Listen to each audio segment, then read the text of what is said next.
metaphorical adventures through Twitch. Yes, chat, it's one of those days where the schedule goes out the window, as I don't know what I feel like playing, but I have to be here apparently. And so, as you get ushered in by my top-tier clickbait title, I think to myself, what a bunch of clicky idiots. But the biggest idiot of them all has to be Gobble-in, thinking that anywhere here contains highbrow humor and good taste. And of course, chat, this is your daily reminder about the pandemic, but more importantly than that,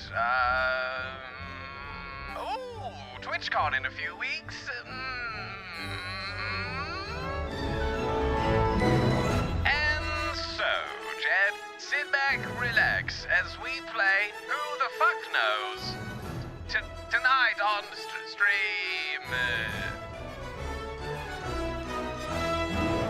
All of this and nothing else today on Jay's Phantasmagorical Adventures through Twitch.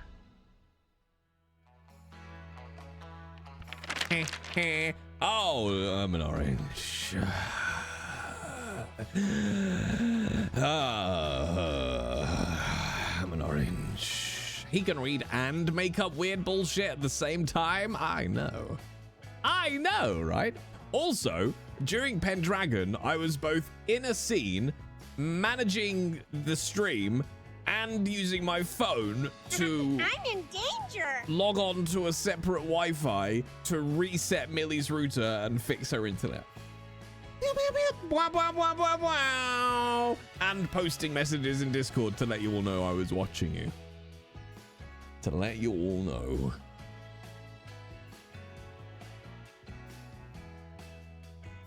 Look at that quick focus. Look at that quick focus. A man of many talents, and let me tell you, sex is not one of them. Well, yeah. I had a question. Hang on. It was about Pendragon. No.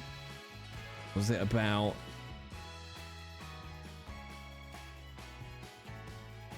Shit. I was... Router. No. It's gone. It's gone, chat. It's left me.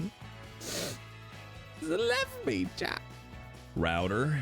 I had to stay an extra day in Chicago because they fucked up your planes, but at least I hang out with friends there. Was it by any chance an internal American flight that got fucked up? Because I don't understand American flights, chat. I'm just putting it out there. You always seem to overbook the planes and then be surprised when everyone that booked turns up expecting a seat. I don't what? Just book the number of tickets for the number of seats that you have. They overbook expecting people to cancel. Yeah, but you just charge them and make it non-refundable, and therefore you're still earning the same amount from that seat. Maybe? I'm just putting that out there.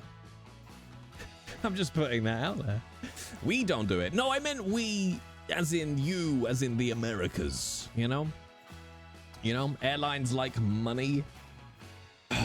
No, because if they don't show up, then it's too late to resell the seat. Okay, so here's a question. So if you don't show up, do you still end up paying for the flight? So then they get to do 2 tickets for 1 seat. That's where it gets to, right? Oh, okay. So it's corporate greed. Gotcha. I gotcha. Yeah. Gotcha. I see. So basically, the sentence structure of modern life is terrible thing. Oh, so it's corporate greed. I just like that feels like the fill in the blank. You know, my leg fell off and I couldn't get a hospital or ambulance because fill in the blank, you know, I turned up for my flight and there weren't enough seats because fill in the blank. I couldn't spend my life doing creative endeavors that enlightened the lives and perked up many, many people because I had to earn a living wage because I'll take corporate greed for 500. But you can also go with the intention of volunteering to go on a later flight and accept the dollars they give you as a sorry.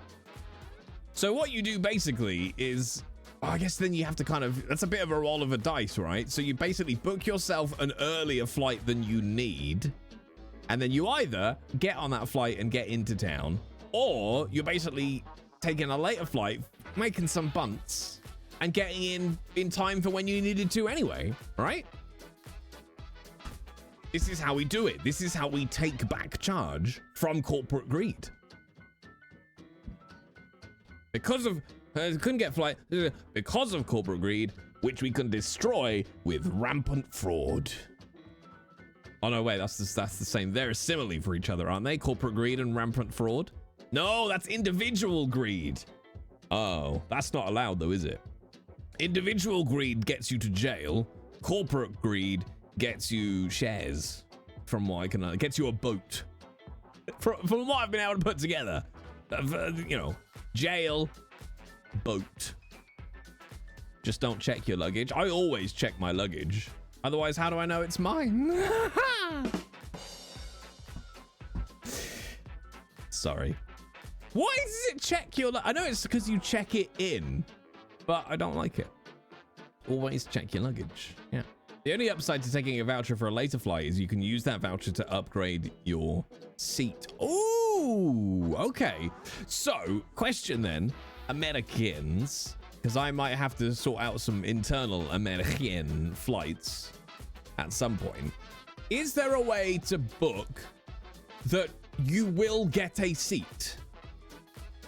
Does that exist in an internal American flight? Okay, yes. How do you know when you book?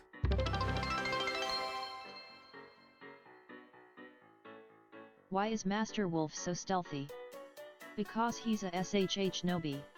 Oh, Yukina, you got done dirty. You got done so dirty.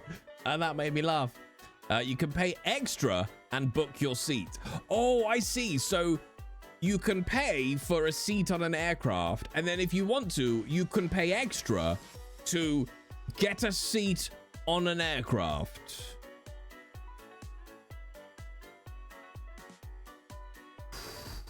Your specific seat? No, I just want any seat. I just want any guaranteed seat. I don't care where on the plane it is. I just want to turn up and there definitely be a seat for me. Is that extra? So confused already. I'm so confused already. It will also give you a voucher sometimes for like $200, $300 off. Oh, nice. Okay. Oh yeah, your flight getting cancelled is one thing. I get that. Yeah.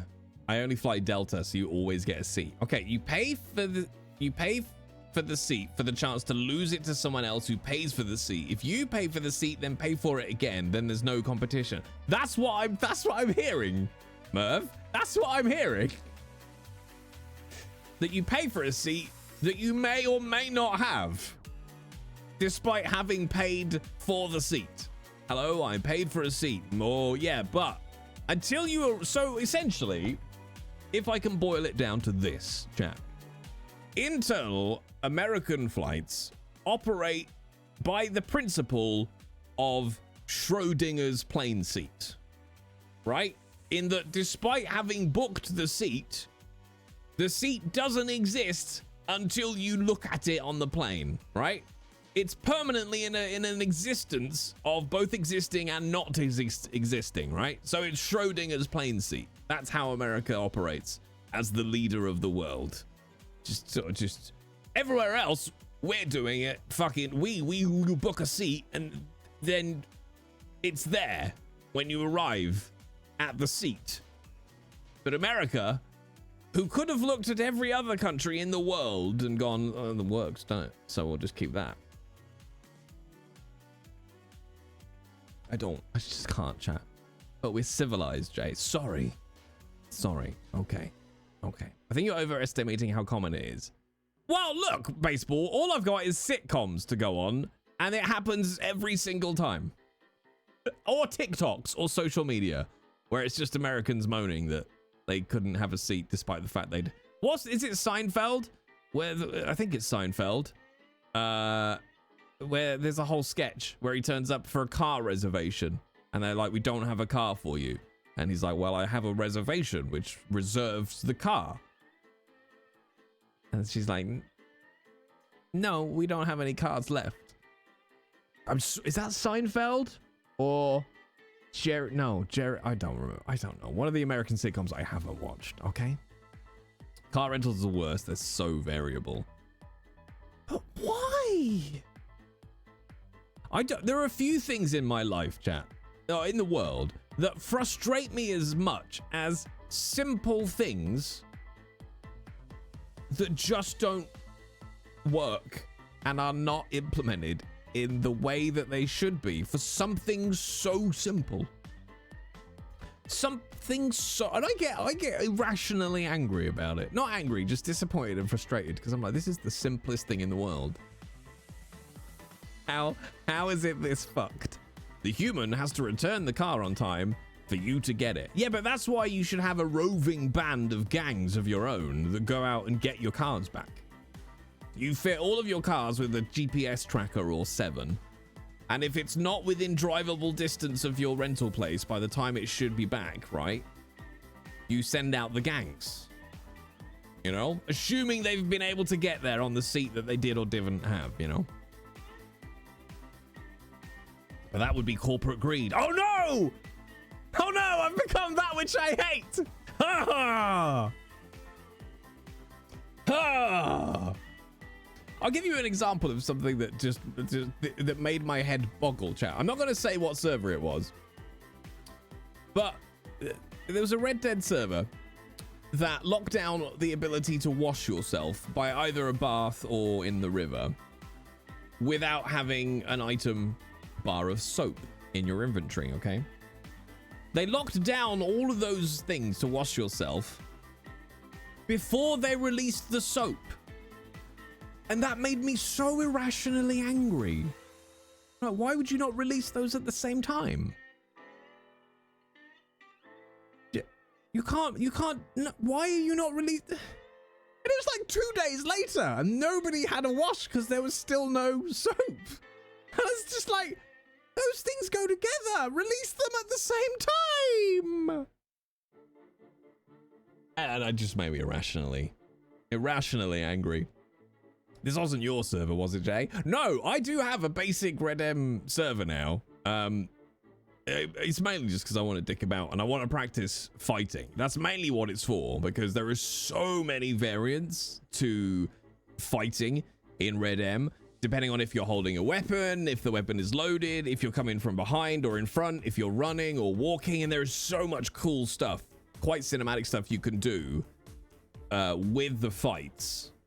But the trouble is, on a roleplay server, of course, you don't really get a chance to practice it. Like, you might get taught it once, like, oh, if someone's running at you, you can press this key to kind of hold your ground, but you need somewhere you can, like, practice over and over and over and over and over again. It's like the other day when Heath one-punched that guy. I'm like, I don't know how I did that, and I think it's just because he was up against a window. I think that's it. I think it's because he had his back to something. It triggers a different kind of animation. Can you get those lovely cinematic shots whilst fighting? You can on your own server, yeah. Because it means I can go into free cam and just float around. So it means making things like Heath's intro, Scooter's intro. You know, I got free cam, so I can make all sorts of cinematic stuff with it. I don't know what I'm doing, is the honest answer. I don't know what I'm doing. But I have a server I can log into, and it's a Redem server. It's running VORP, and that's it. That's as much as I know. It runs VORP. You can shoot people. I shot everybody. Just went into Valentine and brap. Everybody's dead. Everybody's dead. I made a character, a female ped. What does ped stand for? Pedestrian, I suppose. I made a female ped called Bob because it's just a test ped. So I made a female ped called Bob, and I just rode her into Valentine and just lit the place up. And it suddenly made, I suddenly had a very, very strong desire to play a badass female outlaw. I don't know why. There was just something really fucking cool about seeing a badass woman with like 2 6-shooters. It was very good. Head means something. It means something different to everybody, but that's its terminology in game. And I think it stands for, not stands, but I think it's short form for pedestrian, I believe. Don't quote me on it, because I'm often wrong about many, many things. Because badass females are awesome. Yeah, I couldn't agree more. And I was like, oh. And she was a redhead with a dress on, and she's just like, brap, brap, brap. It was brilliant. It was brilliant. Wait, you can be wrong? No, I never said that. I never said that. Jesus Christ, Violet! No, I never said that. Yeah. So I don't know what we're doing today, chat. I'm fairly miserable. I'd quite like to just sleep, I'll be honest. Welcome to the other realistic side of depression, where I'm just like, Plus, I've been up since 8:30. I've been up since 8:30 this morning. Can you imagine that, chat? Imagine getting up that early. Do you know? Ooh, imagine getting up that early. Hell. I can do a sleep stream. That's my normal wake up. I know, right? Do you enjoy that? No. No, you don't. You can go to sleep. We'll entertain ourselves. What if I sleep and you try to keep me awake? Bloodborne jazz stream. I'll tell you what, chat. Hang on a minute. Cozy game? Yeah, Bloodborne. That's exactly what Bloodborne is. What's wrong with you? Hang on. Let me pull this off. Pull this out? Question mark? Okay, hang on. Where are we going? Okay, there we go. What are we doing? Future press Bloodborne. Let's see if it comes up. Look what Future Press announced. Is that the new one? I don't think that's the new one. Is it under news? There we go, under news. Coming out in September, the Bloodborne limited complete edition guide includes the Old Hunters 25th anniversary edition. Slipcase, where is it? No, it says more. Where is it? It has more in it. Oh, hang on, that's the Dark Souls compendium. There we go. Even chunkier version of the original Bloodborne guide, which actually I don't have. I have the Bloodborne art book, but I don't have the Bloodborne guide. With all of the Old Hunters content seamlessly included. There's a concept art gallery and the interview with Miyazaki. So like, this isn't a great website. It's basically very, very, very good. And there's a bunch of art in it as well. 25th anniversary of Future Press, I would guess. Although it's been so long since Bloodborne launched, maybe it is 25 years. 25 years. Hey, Q's. Oh, man, you're cleaning. Jealous.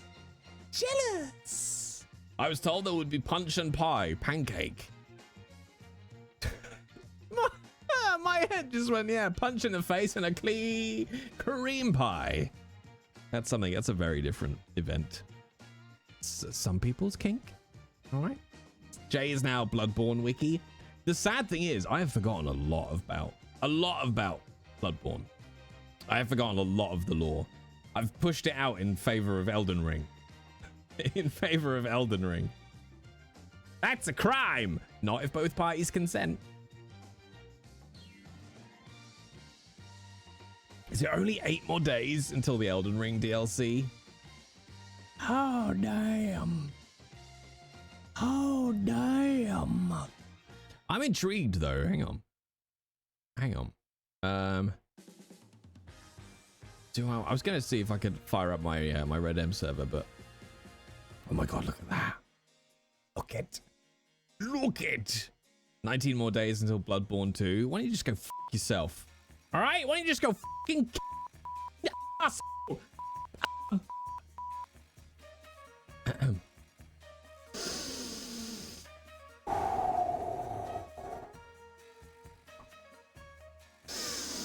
Wow.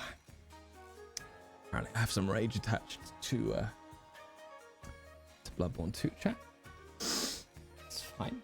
Honestly, do you want to know something controversial? I know something controversial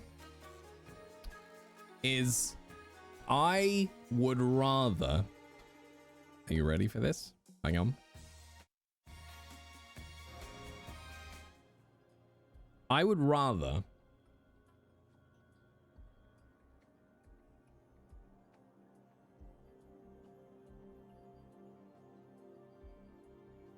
wait.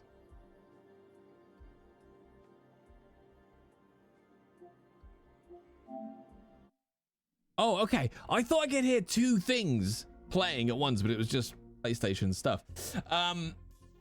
Controversial. Okay. Controversial. But I would rather a Bloodborne remaster than a Bloodborne 2.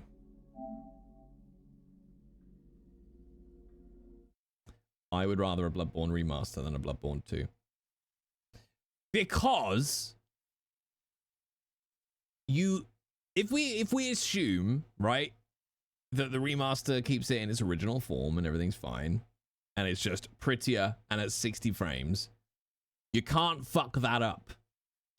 Whereas a Bloodborne 2 could be a disappointment. A Bloodborne remaster,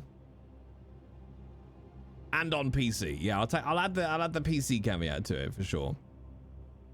Yeah, because Bloodborne 2 becomes difficult second album, right? Man says controversial when he says the most vanilla thing ever. Hit me. Hit me. Do you know what is weird, chat? Maybe I'll do this in the Discord. I have a question I want to ask, which, in order to ask it, I would have to be vaguely offensive, but I'm asking because I want to know the correct terminology to not be offensive when I talk about something. Does that make any sense? Tepid drow Bloodborne opinion. Should we do new game, chat? So we do new game.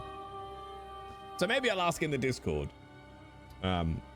It's about how I reference actors that are from certain areas of the globe. And it was when we were talking about Star Wars, funnily enough. New game. New game. Yes, we will do new game. Oh, just listen though, chat. Just listen.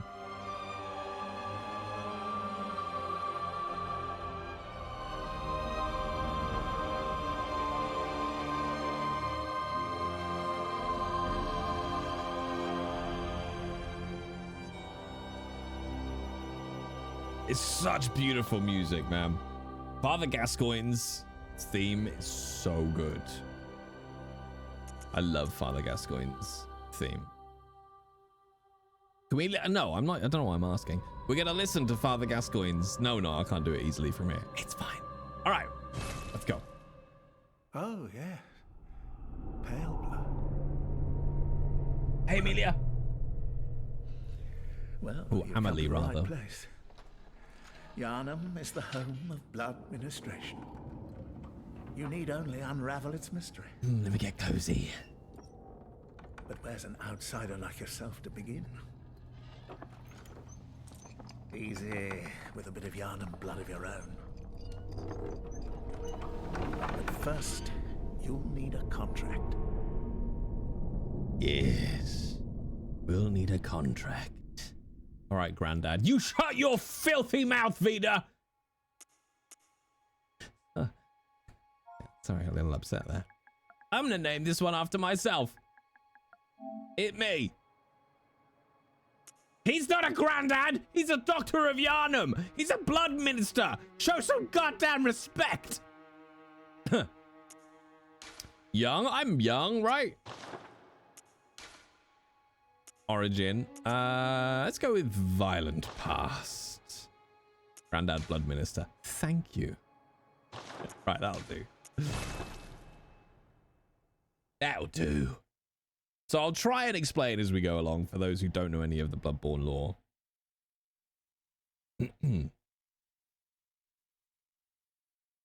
Good. All signed and sealed. Now, let's begin the transfusion. Oh, don't you worry. Whatever happens, you may think it all a mere bad dream.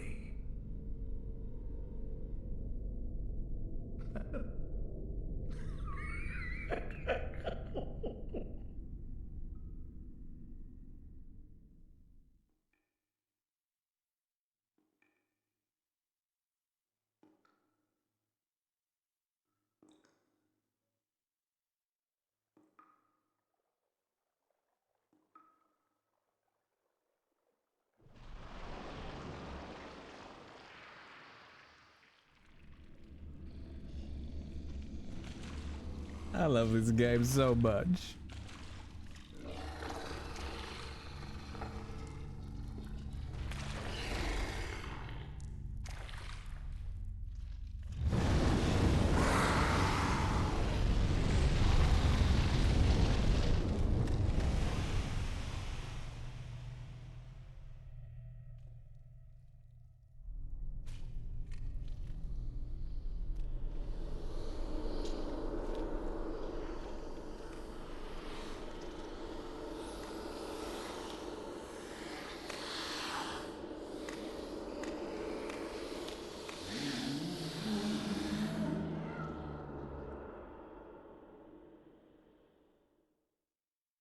Ah, you found yourself a hunter.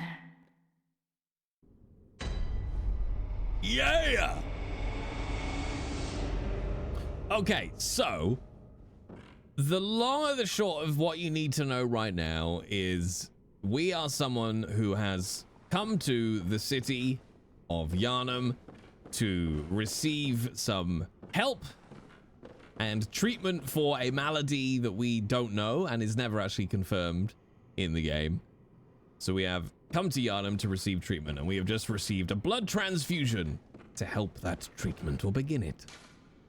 Handwritten scroll, seek pale blood to transcend the hunt. And got a message from some skeletons. I mean, they didn't say anything to us. When can we kill Patches? Immediately.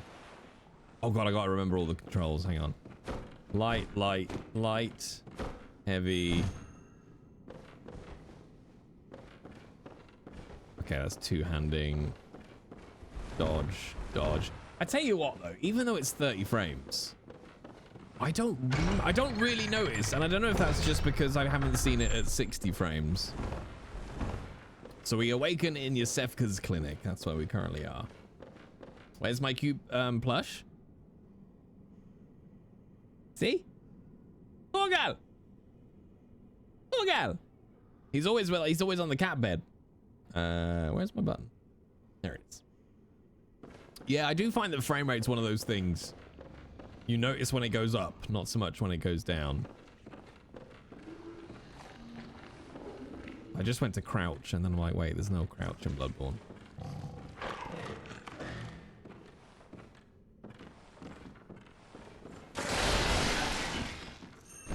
Oh, I missed.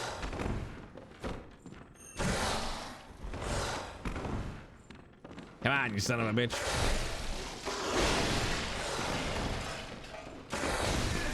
I can't get to him. All right, fine. I'll pick it up. Wrong button. I kind of do want to take him, though. Come on. There we go.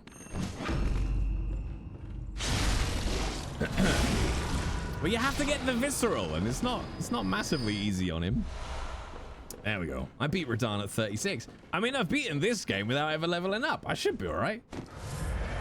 Keep pressing the wrong buttons. I'm so used to Elden Ring. This is going to take a little hot... This is going to take a hot minute, chat. So welcome to Yarnham.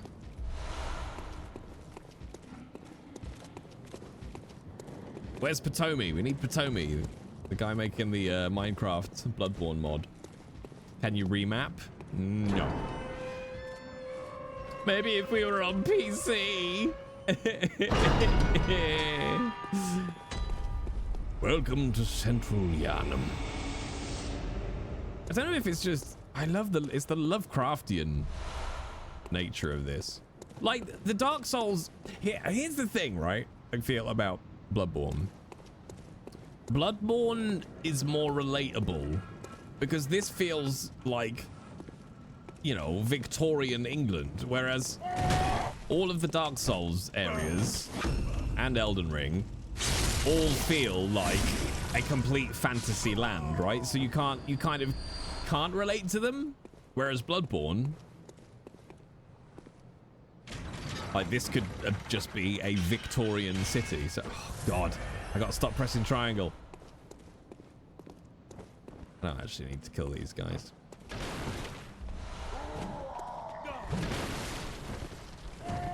Run away! Away! Ah, get wrecked, nerd. Da, da, da, da, da, da, da.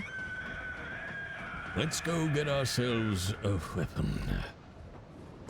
And we'll do a bit of lore while we potter around tonight. Not very friendly chaps. You plague-ridden rat! Come on then, come on, have a little fight.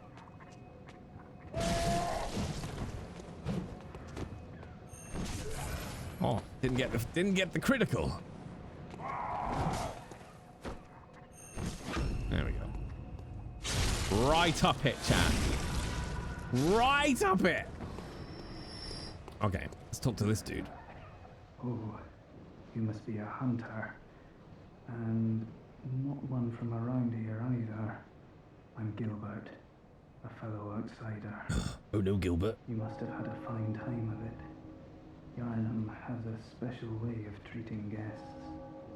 Well, I don't think I could stand if I wanted to, but I'm willing to help if there's anything that can be done. This town is cursed. Whatever your reasons might be, you should plan a swift exit. I agree. Whatever can be gained from this place, it will do more harm than good. Fucking hell, now I'm playing. This is what I mean about From games. They're so much better when you know the plot and replay them. Because that is such a heavy line. Pale blood, you say? Never heard of it. Oh. But if it's blood you're interested in, you should try the Healing Church. The church controls all knowledge on blood ministration and all varieties of blood. Across the valley to the east of Yarnham lies the town of the Healing Church, known as the Cathedral Ward. And deep within Cathedral Ward is the old Grand Cathedral, the birthplace of the Healing Church. Sorry. Is something wrong? No, I accidentally pressed it. Sorry, carry on. Stop this nonsense at once. Sorry. Wait. What? Pale blood. That's interesting. And deep the back. Does he think we're picking a fight? Yarnhamites don't Oh, there we go. much with outsiders. Normally, they wouldn't let you near the place, but the hunt is on tonight. This might be your chance. Oh, I want to just explain it all to you, chat. I mean, I can like give you all the explanation behind what we've just heard. Matcha, you watch your fucking tone, young man. How dare you?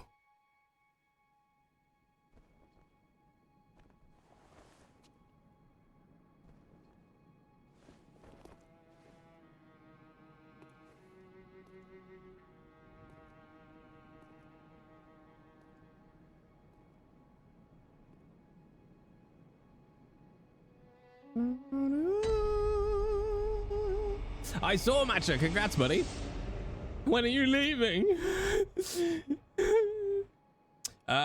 Okay, so to kind of give a little bit of flesh to what that guy was just talking about with regards to the Healing Church. Essentially, you have the blood of the gods. Let's put it that way. Oh, Elder Ring's done it. There we go. Wow. Rude. Rude. I'm gonna walk around the garden now. I'm gonna walk around the garden.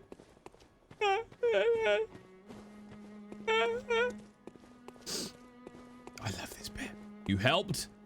You butchered the story. No. So, essentially, the blood of the gods was found many moons ago. And it was a place called Bergenworth, which dedicated itself to the study of the blood of the gods. Or the Great Ones. However, that college then fractured because they had differing views on how to use the blood to ascend, to become a Great One. Bergenworth was founded on the basis of knowledge, research, insight. The granting of eyes, insight into understanding, and ascension to that of a god, of a Great One. Then you have the Healing Church, founded by Master Lawrence, that believed that the true path to ascension was to imbibe the blood of the Great Ones. However, as you will uncover, this usage of blood by the general populace led to mutations and the birth of horrific monsters. The hunt, of which we are taking part in tonight, is essentially can be considered a ritual that is a culling of the monsters and beasts that have been produced as a result of this imbibing of the blood of the Great Ones. So there you are. That fleshes out. So when he's talking about the Healing Church, that is Master Lawrence's Healing Church that deals with the prescription and ideology of healing through blood. There you go.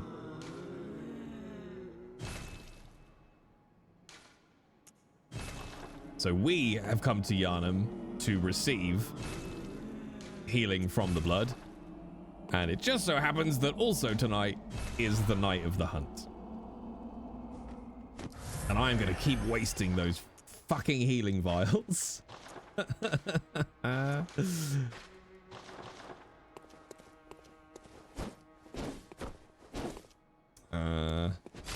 Okay, yeah.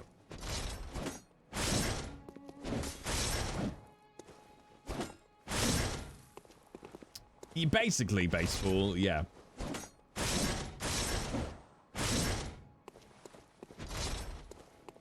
And we'll talk to the doll in a minute. But we'll come in here and we'll talk to Gehrman. Does he talk to us yet? Yeah. Aha. You must be the new hunter. Welcome to the hunter's dream. This will be your home for now. I am Gehrman, friend to you hunters. You're sure to be in a fine haze about now, but don't think too hard about all of this. Just go out and kill a few beasts. It's for your own good. You know, it's just what hunters do. You'll get used to it. Yeah, I tell you, he's not wrong. He's not wrong. So this is the Hunter's Dream. This is essentially the same as the round table in Elden Ring. It's your safe area where you can upgrade your weapons and your yourself and all that kind of stuff. And this messenger bath down here is essentially your shop. And then a lot of people never actually find this one because they don't go for a little wander. But there's another shop. Tucked away in there. But as you can see, these were the messengers that were crawling over us in our little blood-addled haze earlier on. Stop spoiling things, Eldon! Let us uncover it as we go. You have to edge people with lore, just a little bite at a time. A piece of lore. A piece of lore. Ooh, piece of law. Woo, major plot point.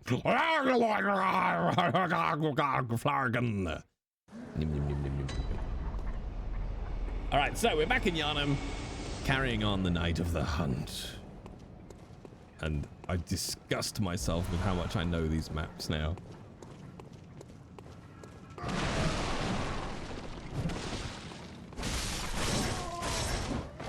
Whoosh.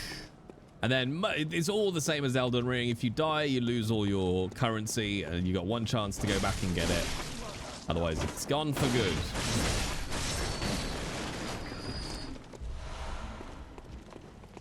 So essentially now, we're just in Yarnham.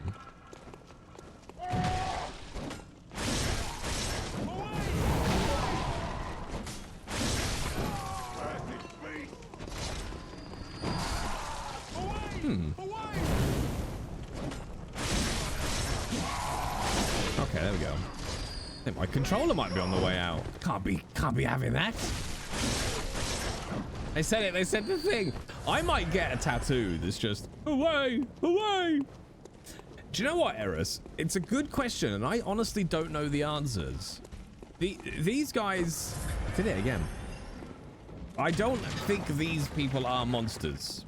I do have another PS5 controller, actually, yeah. These are actually Yarnhamites. Who are carrying out the night of the hunt. But as you can tell, they're all a little bit loopy as well. Like, it's never really specified. But they're fairly humanoid, but they'll have like little bits of fur on them and stuff like that. So there's sort of a bit of a mix between beasts and just normal citizens who still think they're on the hunt. Because as you'll notice through here, like, this is a beast that they have caught and have, you know, crucified and set fire to. So they probably just think we're a beast at this point. So it's up kind of however you want to interpret it. Now, the parry mechanic in Bloodborne is completely different. And it takes fucking ages to get right. Missed it. Essentially, you shoot them to parry.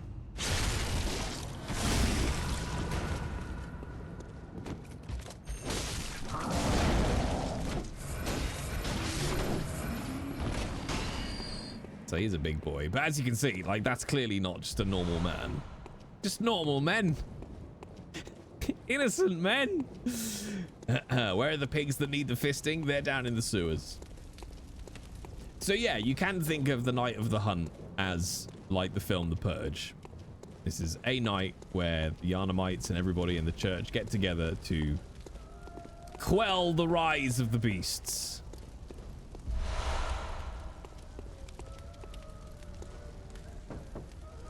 Are you that outsider? Well, sorry, but I don't want anything to do with you. Trot along, will ya? Trot along? Fucking hell. Are you that outsider? Well, trot along, will... That could have been me, chat. I could have recorded that. Away! Away!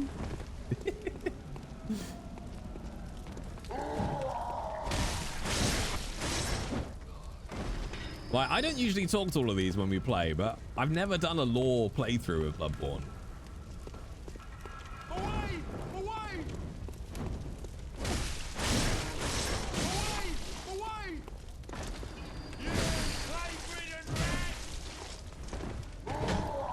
But Bloodborne was a massive step out of normality for, I did it again, for FromSoft.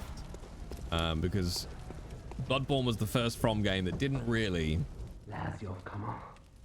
He'd open the door on a night of the hunt. Away with you. Now. Now. That doesn't really have the old sword and shield mechanic. You have to be really aggressive in Bloodborne. To survive, really. And it's part of what I hated when I hated this game when I first played it, chat. I dumped out of Bloodborne real fucking fast when I first played it. And it was only learning the lore of it that made me go back and play it.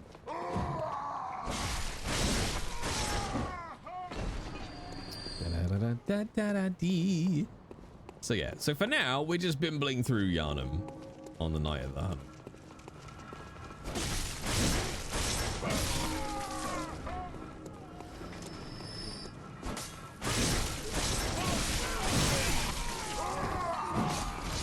What's my go-to weapon? The one I'm using now, believe it or not, mainly because its conversion is really good for range of attack, but also because on a BL4 run, this is the only weapon you can really use to any decent level. So that I just got so used to it doing the BL4.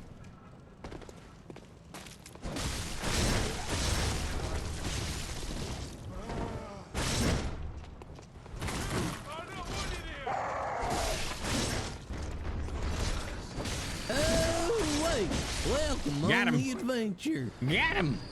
Where's the doggy? There he is. I'm missing the crouch, chat. I'm missing the crouch.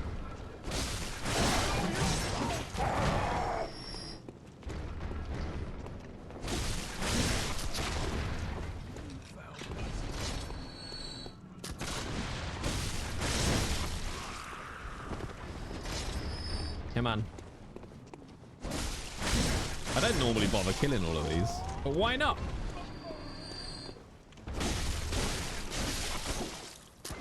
Oh, spicy. There we go. I got through like 2 bosses. Any particular reason, Donkey?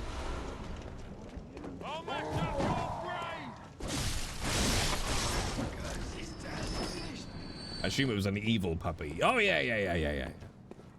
It was a were-dog. Oh, you don't? Oh, okay. Have you considered giving it a go on, what's it called? PlayStation Now? Like, I've played this on PC, and it was actually, it ran just fine, to be honest. Also, this is all fucking, what, geez, welcome to fucking Yarnham, what? Jay, what if I told you we can get you a Bloodborne weapon in Elden Ring? Is it a good one? And does it bleed? Do you bleed? Did I go and get this one? Yes and yes. Nice. You can play Bloodborne on PC. Yeah, if you use PlayStation Now, if that's still running, you can play Bloodborne on PC, yeah. As long as you've got a decent internet connection, you're good to go.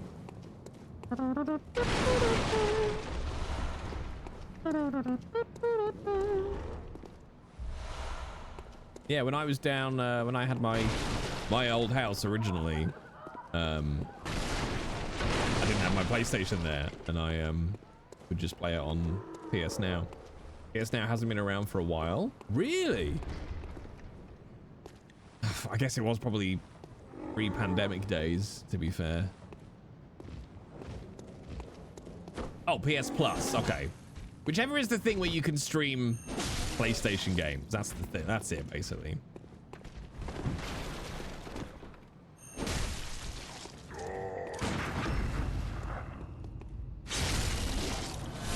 Not yet, Elden, but don't worry, we will. Oh, God. Fucking timed that. Did you hear about the blood vessel that kept looking in the mirror? They were pretty vain. Tyliard! Thank you for 9... Holy shit, tier 3? Thank you ever so much, Tyliard, for 9 months of terrible life choices. Enjoy your bouncing Twitch baby! Wouldn't it be legal to emulate the game at 60 frames on PC if you have the game in the console? Well, here's the thing, Flesher. It's been done. You can run Bloodborne at 60 frames, and even with an improved resolution, if you have a jailbroken PS5 and a cracked copy of the game. Like, it's been done. I don't reckon you're from round here. Well, stuck outside on a night of the hunt. Oh, you poor, poor thing.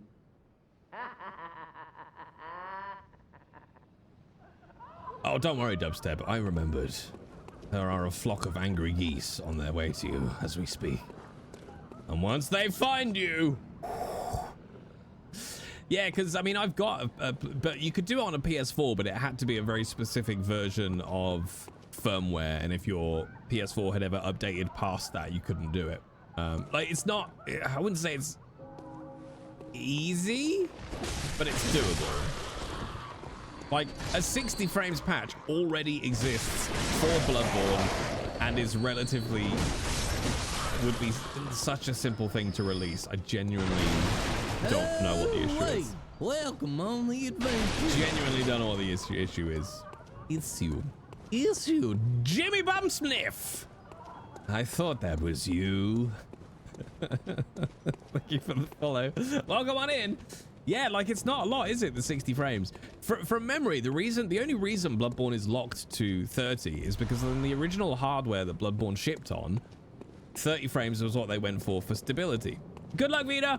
I want to know everything afterwards.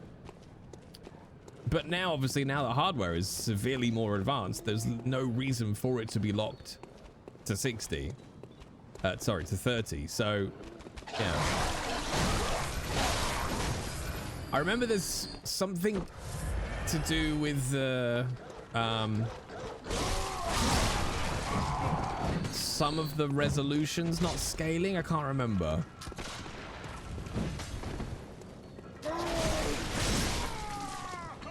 Like locking to 1080p or something like that. I can't remember.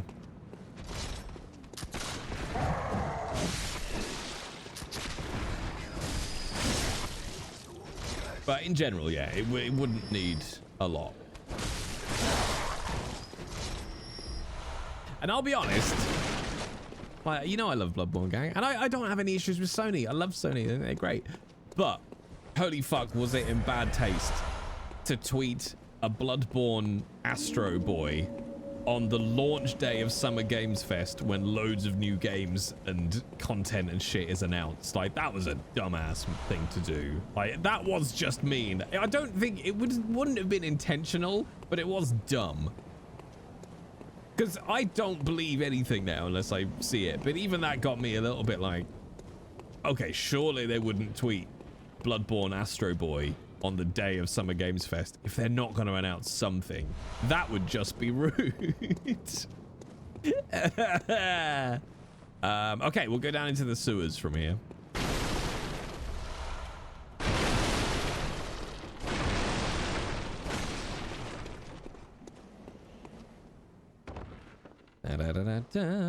Yeah, and then the whole PSN debacle. Yeah, it's... I think we can do it again, chat. I think we can do it again. Just insert hashtag greed. Oh no, wait, hashtag corporate greed. Let's get it right. Can't be bemoaning regular greed.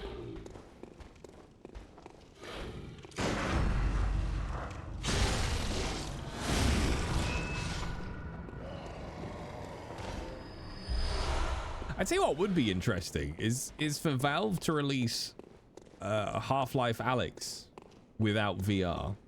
Like, Half-Life Alyx is solid.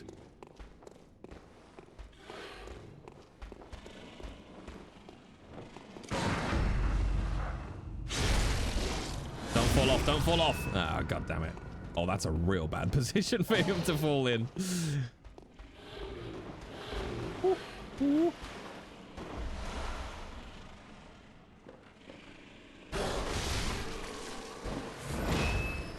Whoop. Ah. Oh, nice. Okay, cool. Yeah, Alyx, Half-Life Alyx VR freaks me the fuck out. It's so good.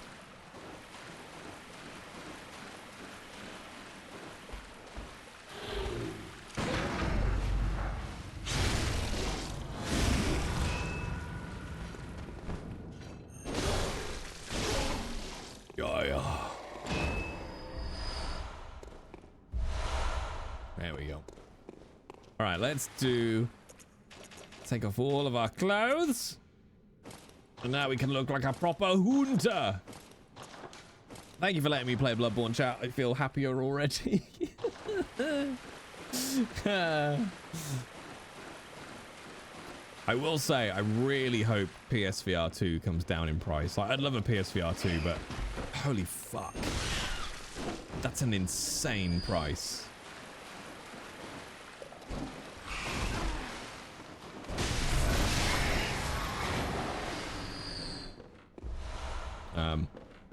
Just FYI, one of the interesting things about Bloodborne that they introduced, which was the first of the Souls games to do it, is this thing called the rally mechanic, which Lies of P stole, essentially, and Lords of the Fallen stole it as well, which is why Bloodborne plays really differently to most Souls games, other than maybe Sekiro, is that when you get hurt in Bloodborne, if you attack quickly enough and do damage, you get your health back, or most of your health back. So it encourages this really aggressive play style, whereas usually Souls games are about trying to stay alive as much as you can.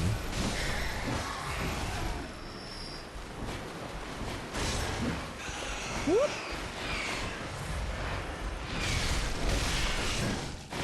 Swoosh. Sekiro's so good. Like, it does reward aggression in a similar way to Bloodborne, but it's, yeah, such a different game. I love it so much. It's so good, Sekiro. Ping, ping, ping, ping, ding, ping, ting, slash. Ping, ding, bing, ting, ting, ping, ting, ting, ting, ping, ting, ting, ding, slash. Aggressive butt parry. Exactly. Let's set up these.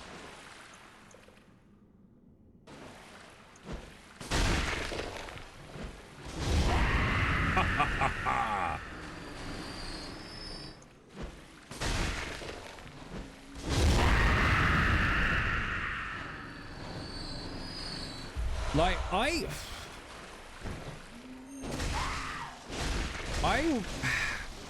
I'd be tempted to say that. Oh, I think Bloodborne is harder than every other Souls game. Bloodborne is harder than DS1, 2, 3, and Elden Ring. I'm not sure between Bloodborne and Sekiro which one I would say is the hardest.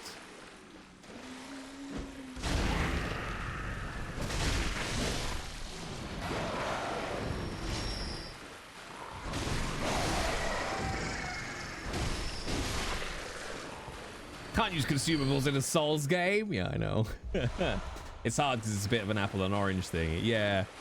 Like, Sekiro is such a different beast.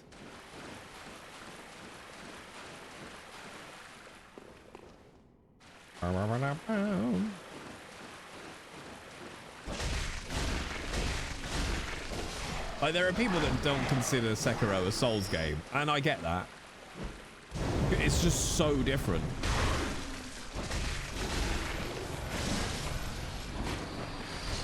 But I'm also so glad they made it because it's such a good game.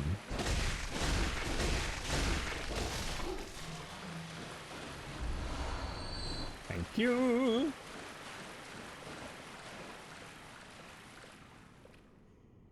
Oh, Elden. Oh. Thoughts and prayers. Oh, God.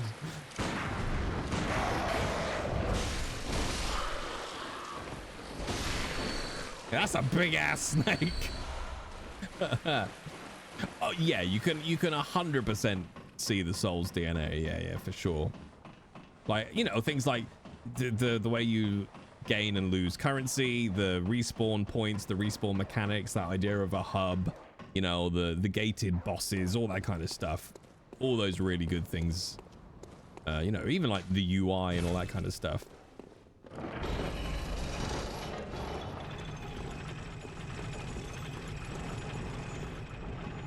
So all I've done there, for those who don't know why I did that, is I've sent that lift up to unlock a shortcut.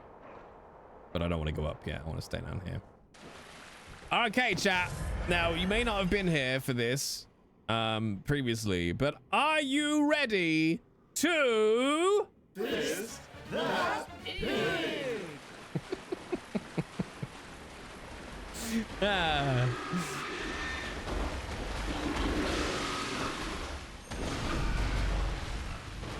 Right up there.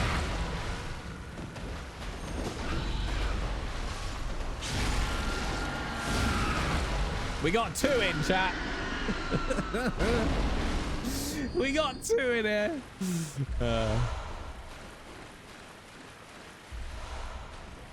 Now, there is some lore that happens with this pig and this place, but I won't reveal it yet. We'll talk about it. We probably won't do that bit of the story, but we'll talk about it if it comes. But we will say this. So we just picked up a Saw Hunter badge, which is the badge of a workshop sanctioned hunter. Didn't know the hunter was also a vet. Do you know what? Even when I first played this, I don't think I foolishly ran straight off of there. I'm very happy about that. I might as well go this way. Go back, no! I've still got the top of the sewers to do though. I'll tell you what, we'll go back and round and round and we'll go round and down. Squeal, piggy!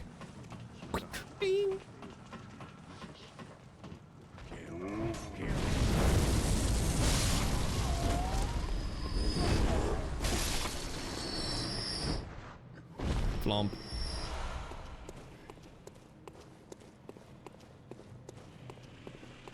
Like, for example, there's no crouch in Bloodborne. Like, this is as stealthy as you get.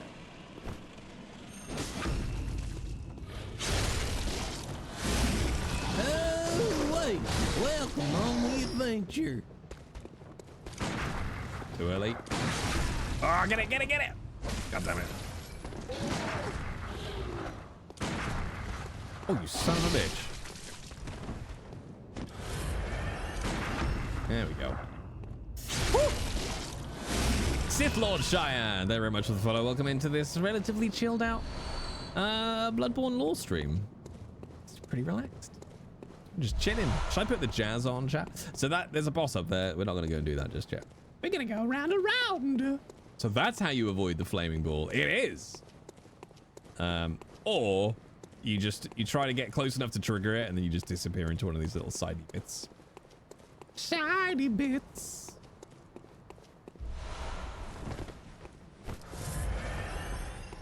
But yes, in case anybody didn't know, how you wouldn't know, I don't know. But if you like Bloodborne lore, there is a 5.5-hour Bloodborne lore audiobook which I made nearly 2 years ago now.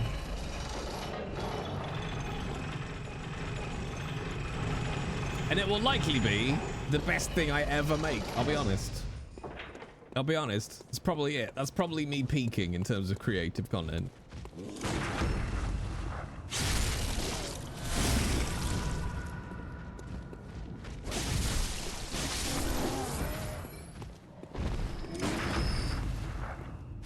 Including my kids.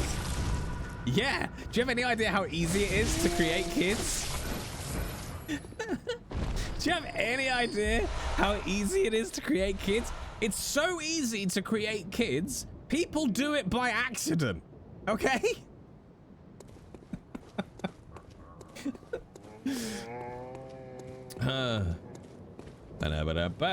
Is there a map? So no, there is no map.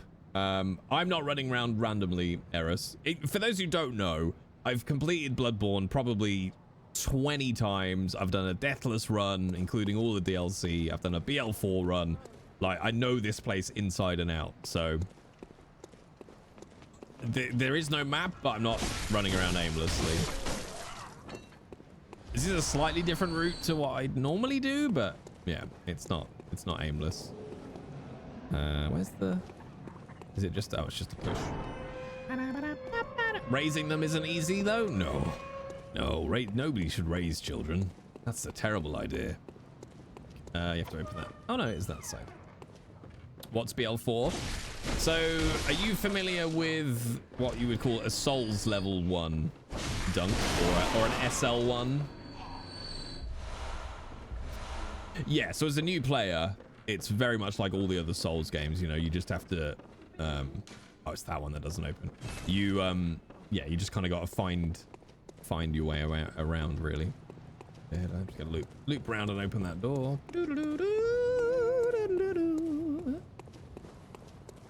Just doing everything without leveling up. Yep. So you never level up your character from the moment you spawn in the first time. You can level up your weapons, but nothing to do with your character. And it's fucking hard.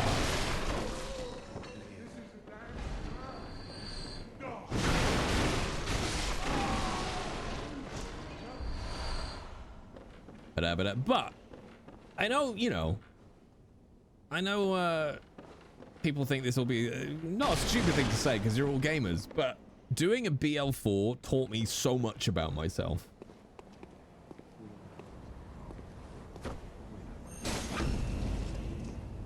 Right up there, chat.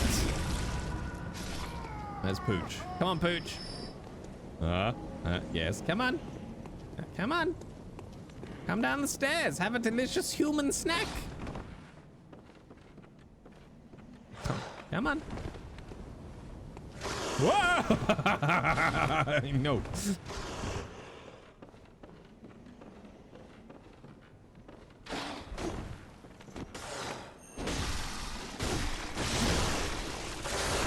Oh, I fucked it. Oh, no! Oh, I got stuck on the door!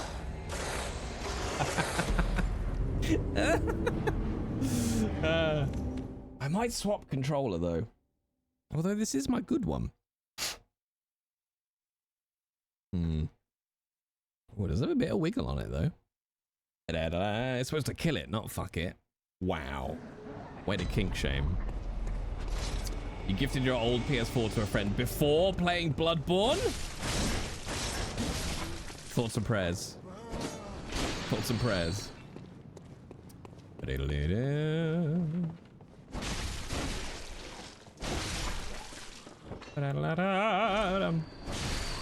hang on, there's another note over here. When the hunt began, the healing church abandoned us, blocking the great bridge to the cathedral ward as they burned old Yarnham to the ground on that moonlit night.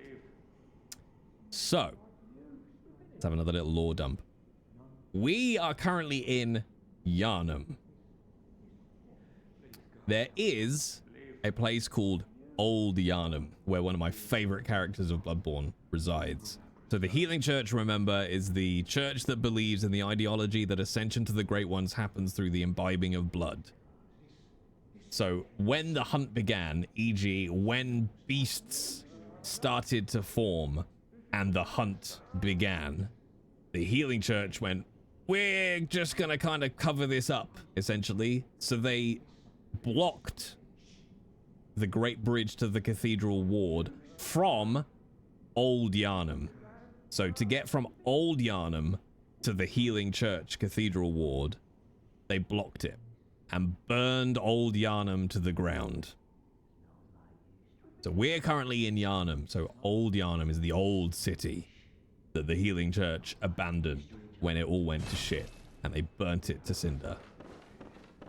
But we can go and visit, and we shall. And it's where one of my favorite characters resides. Corporate greed strikes again. Hashtag corporate greed. I don't need to do this bit. I don't really know why I'm doing it now. Oh no, that's not true actually. I want to roll off of here. Is it here? Yes. There it is. Alright, we'll grab that. We unlock that door.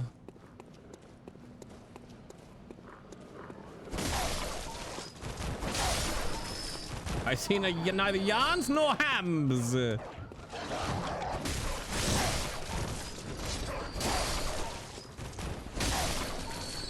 My god, the pounds really got out of control.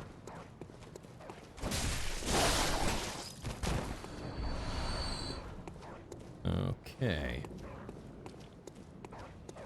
See, what's weird here I guess it's just a prompt to come back. It's really, you don't want to talk to this house yet. But we will. Oh. You're a hunter, aren't you?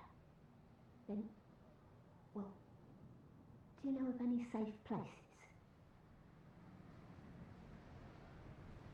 Actually, you can...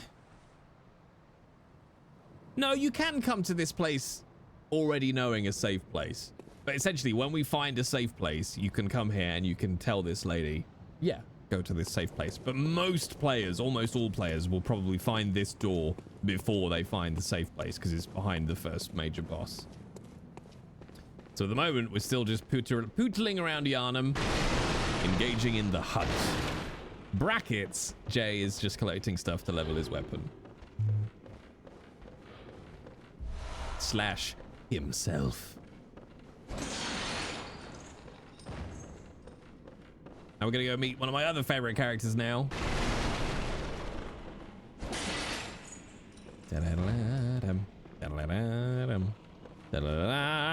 It's tempting to pick a fight with her, but I need to do her quest line properly actually, because her quest line's really cool.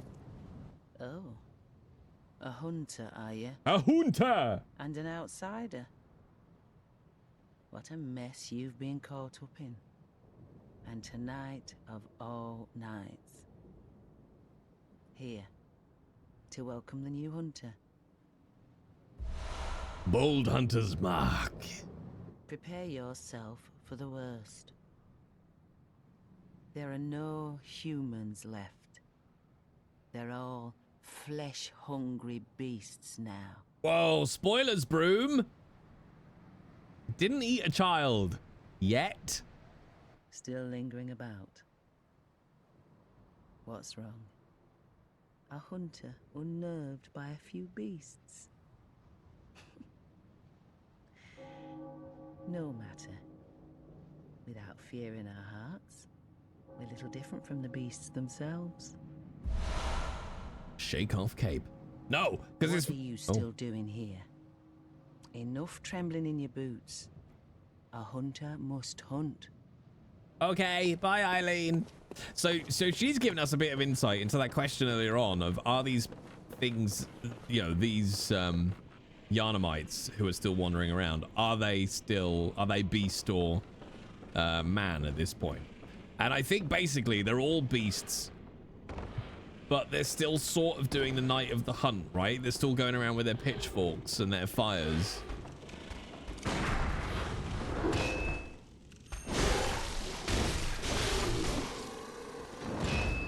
A hunter must hunt. Yeah, so Broom, I'll talk a little bit about the kid and the ribbon and the pig, but that doesn't happen unless you make it happen, which is the really wonderful fucked up thing about that plot line.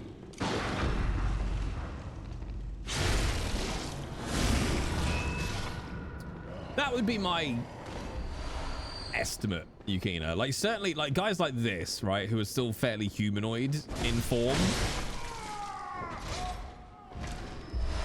You know, essentially, they're all at various different stages of, you know, ascension into beasthood. Some are more turned than others.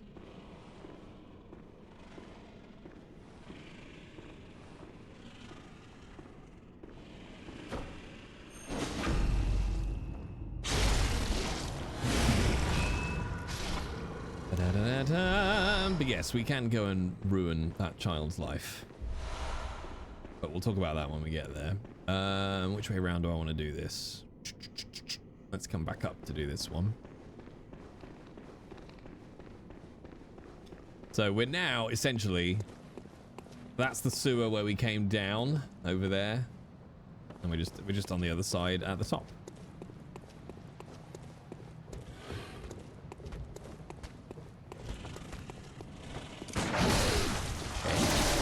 Oh god, I hate these guys. Come on. Woo. We kind of are still dirging.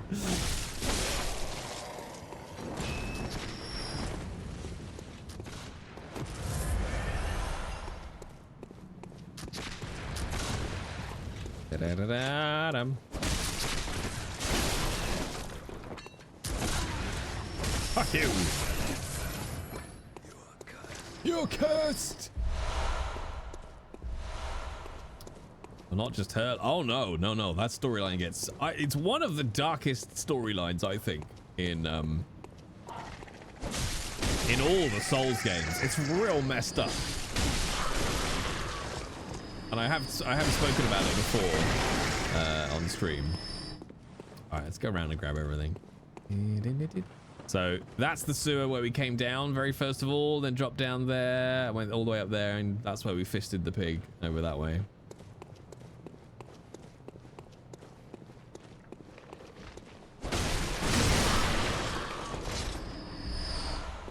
Grab that. Let's see if we can do this first time. Bosh. Nailed it. All right, up we go. Back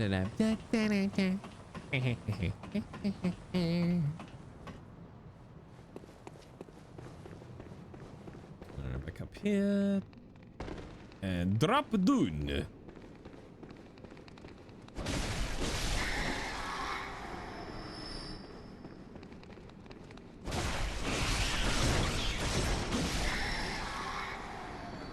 Go. That's what we wanted. So bloodstone shards are your weapon upgrade materials.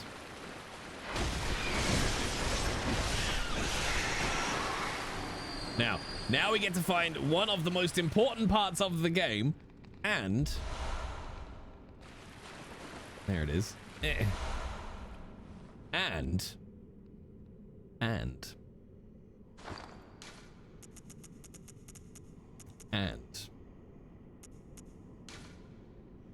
oh, is there? Oh, hang on. No. There's a way to display. There we go. Hang on.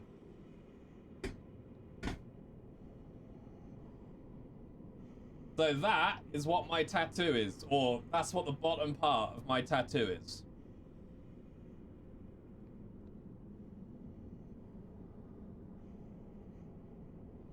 So that's where that comes from.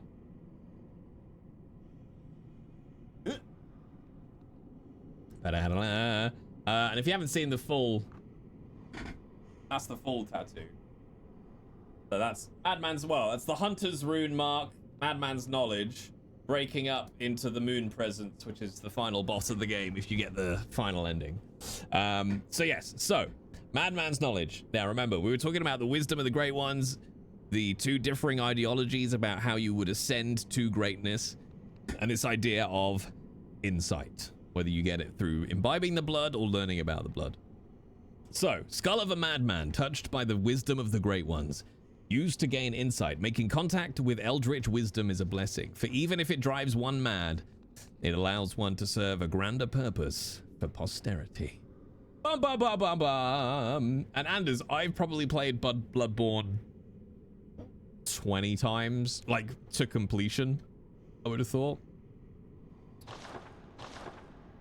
Da-da-da. And just for the sake of it, I'm gonna loop around and go and do the other side. Ow. But I got that tattoo after doing the BL4. Oh no, wait, after doing the BL4 and the Deathless, actually. I've heard your ebook on Bloodborne probably 4 to 5 times. Ah, thank you, Anders. I'm very proud of that. It took a ridiculous number of hours. Too many, because I got obsessed with it. And I wanted it to be perfect. It's an absolute labor of love, yeah. Grab the sword. Is it the sword spear that you like, Mummy? Okay. Okay, that's everything. So what we're gonna do before we go back now to the Hunter's dream is we're going to use the Madman's knowledge to gain insight, right? So get us further to godhood. Now, this is another mechanic in the game, and I've never done a high insight playthrough, and maybe I should. But insight's really useful as a currency. The more insight you gain in the game, you can go through the game with no insight at all if you want. But the more insight you have, the higher the insight, the more weird, fucked up stuff you see in the game. But also, the enemies have different attacks. There are more enemies. So it kind of gives it a little bit of a difficulty buff as well. But you do see new things, because you literally have insight. All right, so then we'll just use a mask to go back to the dream.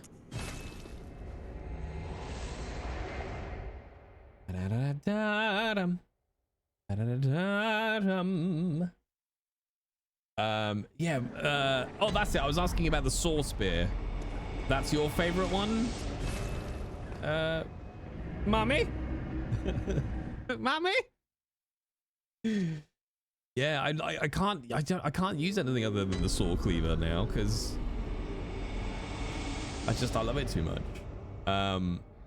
So as an example, now that we have consumed and gained insight, the doll, who was just sat on the side before, is alive. And we'll talk to her in just a second. These are just basically some items if you want to do multiplayer stuff and to summon help. So we're going to talk to Gammon first for what is arguably the creepiest line in the entire game. I'll just also have a look at this. To escape this dreadful hunter's dream, halt the source of the spreading scourge of beasts, lest the night carry on forever. There you go. Now Big Brain can talk to girls, exactly. Let's listen to Gammon's creepiest line. This was once a safe haven for hunters. A workshop where hunters used blood to enhance their weapons and flesh. We don't have as many tools as we once did, but you're welcome to use whatever you find. Even the dog, should it please you. It's creepy, right? It's creepy. The thing was, I just thought, as we were approaching that line, was if you view the doll simply as a mechanic to improve your skills, using the doll, okay, that kind of makes sense, right? If, you know, imagine it, she's just like some automaton or whatever. But the fact he whispers it, that just changes it completely. This was once a... Oh. What, mate? All right, now we're gonna basically dump a load of our. This is the equivalent of breaking stuff to get runes in Elden Ring. Oh, actually, so in the. There you go. In the top right, that's my currency. Oh, wait. Welcome on the adventure.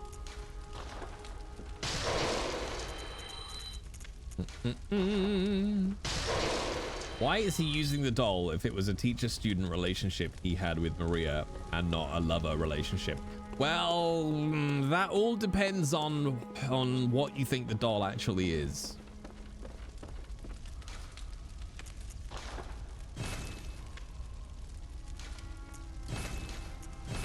All right, so we've upped our weapon skill a little bit. Also, we don't really know that Gammon and Maria was purely a teacher-student relationship.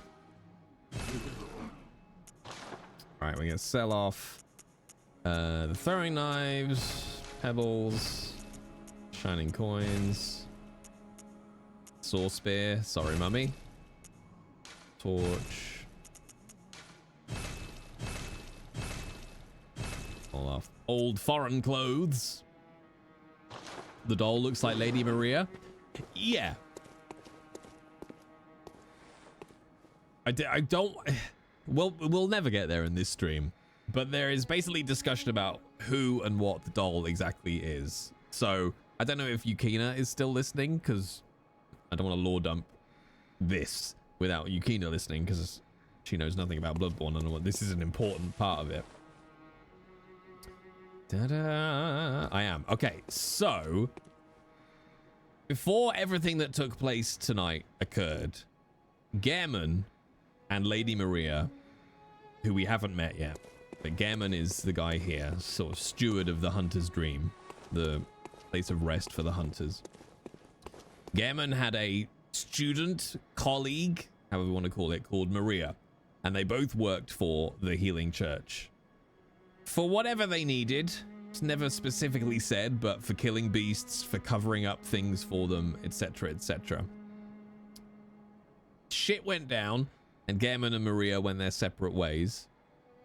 There is a discussion around whether or not the doll was created by Gehrman in the image of Maria and was given life by a Great One, a god, in order to bind Gehrman into servitude here in the Hunter's Dream. However, there is more to that story and what the doll may actually be as we progress. Because there's a flip side to that which relates to the whole fucking premise of the game. Let's go to Central Yarnham and go fight our first boss!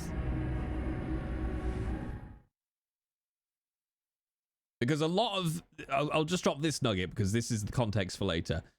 One of the problems that the Great Ones have is that no child of a Great One survives.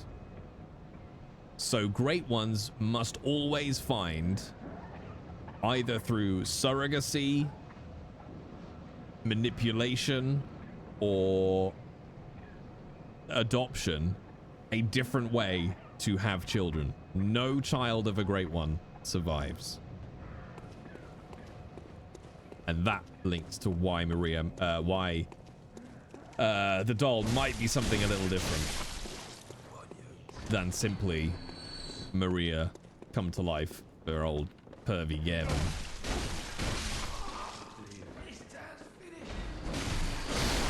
And depending on how much you want to explore the story, there are 3 different potential endings.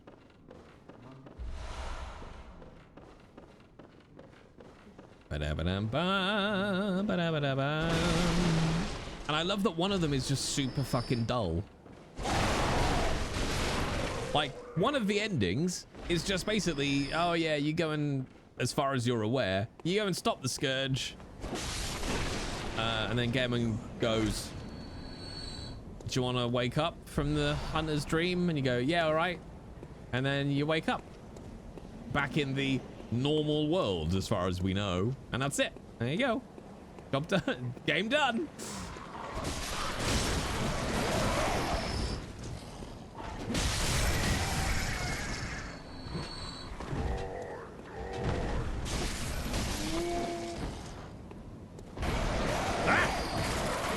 Hate these crows.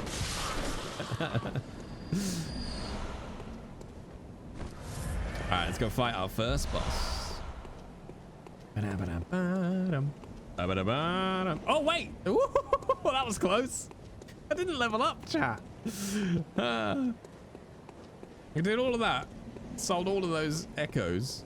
And then I didn't even level up. Oopsie.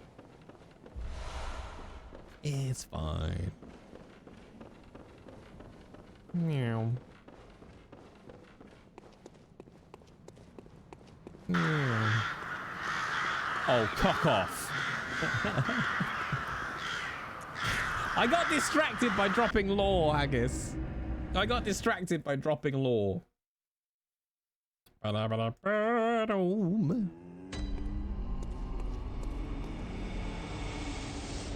let's talk to the doll.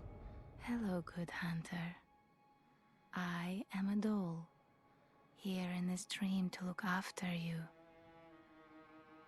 Honorable hunter, pursue the echoes of blood, and I will channel them into your strength. You will hunt beasts, and I will be here for you to embolden your sickly spirit. I've got Very the well. sickness. Let the echoes become your strength. Let me stand close. Now shut your eyes. All right, let's I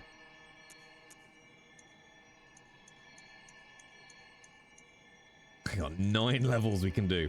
Let's go up 1 in skill.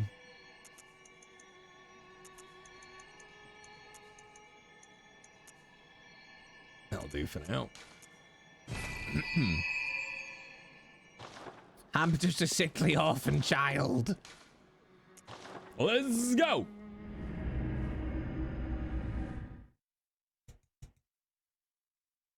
Ow, ow. Oh, okay. I got my nail caught in my cannon, chap.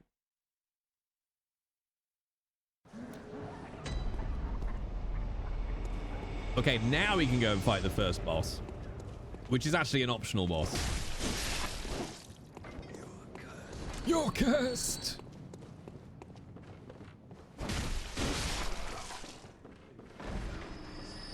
Sure, I may as well just run up to this one.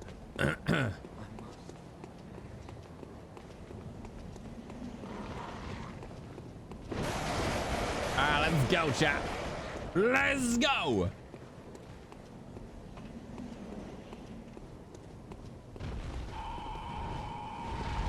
Oh, hi, Cleric Beast.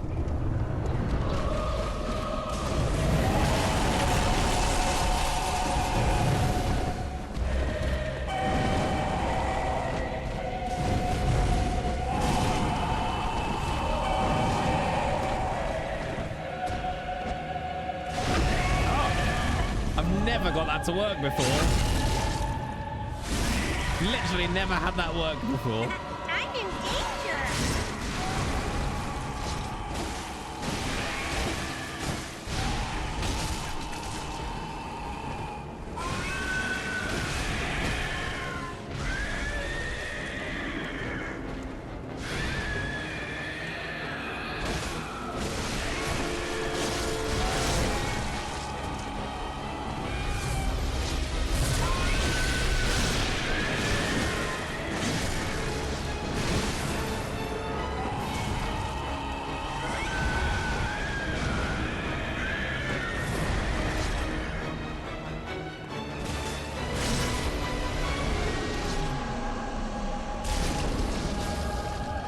Oh, sweet creature.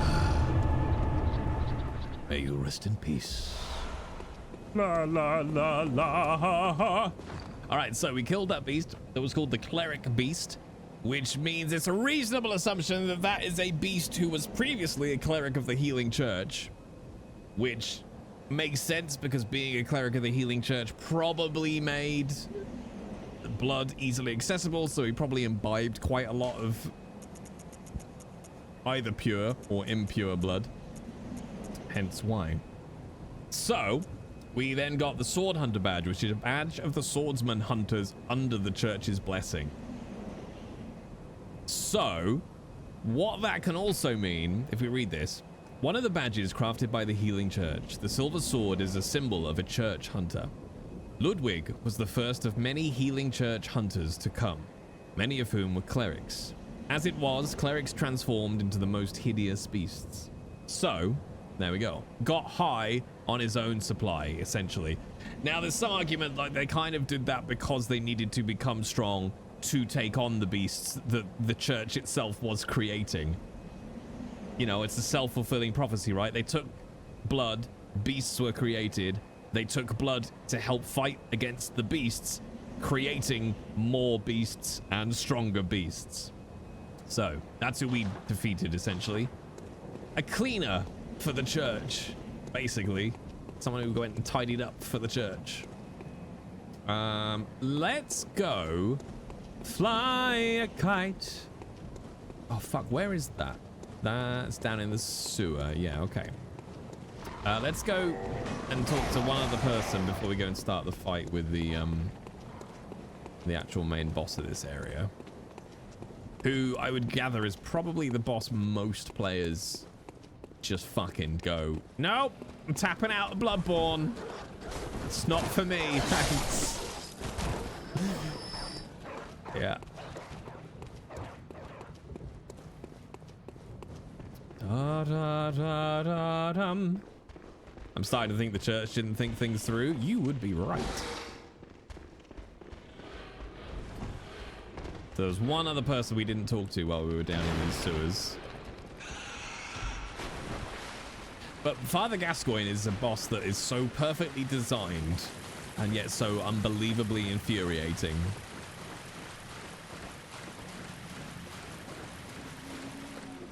I think it's this ladder.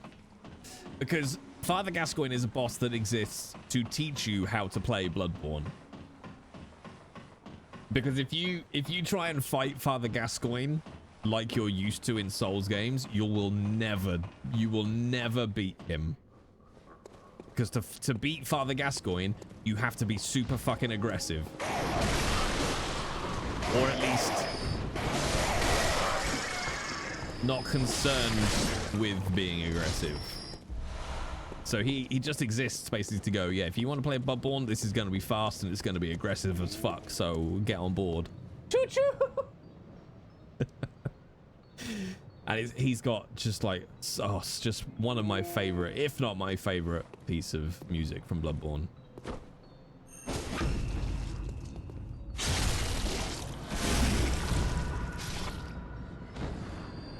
La da da da dum.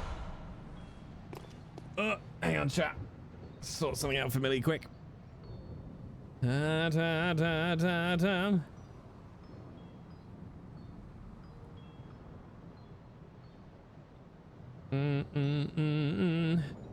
Sure, it'd be quicker for me to do it myself. Da da da.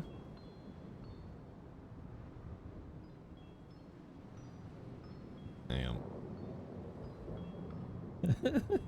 Hang on, Millie. Millie's internet's just died, so I'm gonna. Well, I have to do what I did during Pendragon the other day, which is log on to the other Wi-Fi and reset it for Millie. Ignore me, fixed now. Oh, nice, done. I did it without even doing it, chat. All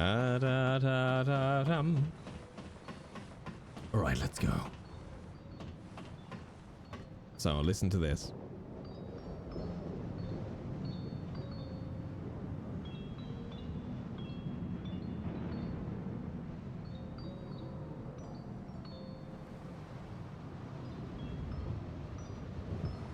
Good job, me lord! Thank you, Kenneth.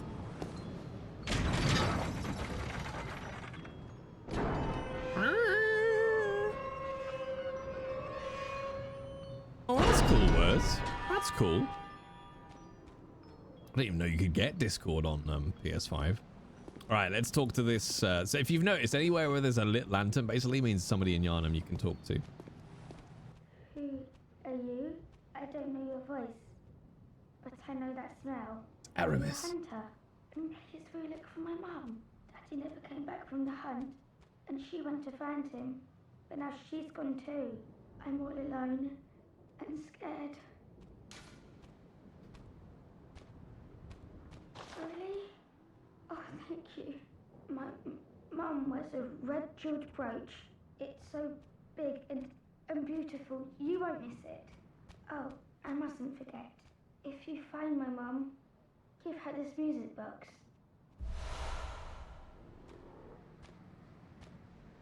Ta-da-dum. So, hi, my daddy went out in the hunt. My mummy went off to find him. Take this music box. It plays one of Daddy's favourite songs. And when Daddy forgets us, we play it for him so he remembers. Mum's so silly running off without it. Mummy! Mummy! My mum wears a red jeweled brooch. It's so big and beautiful. You won't miss it. Oh, and if you find her, give her this music box. Please, I know you can do it. So, first off, Englander, I'm only here because of the clickbait title. I was hoodwinked, confused, bamboozled, flummoxed, and discombobulated by a smug-faced git who I have never seen before. Aha! Thank you for the 150 biddies. Hope you're alright, Englander. Consider yourself flummoxed. So, Daddy went off on the hunt. Mummy went off to find him. I'm scared. Will you help find my mum? She wears a red jeweled brooch. And here's this music box. It helps Daddy remember us, essentially. Da-da-dum. Da-da-dum. And yay! Yay for gift packages, Yukina. I feel bad. Basically, because I have almost nothing white, whenever I wear something white, it's then ages until it gets washed because there's never enough whites to make a full load of washing. Ah!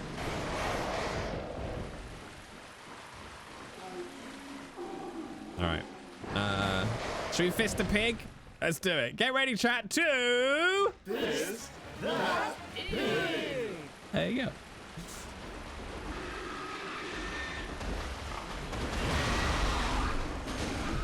Right up it, chat. Right up it. I do not separate colors in the wash. Oh, I thought that was a ledge then. Woo! Woo! All right, off to my favorite, not my favorite boss, but my favorite boss music. Oink oink, motherfuckers. Chonky boy, is this the child we're sacrificing? It's the child we can choose to sacrifice.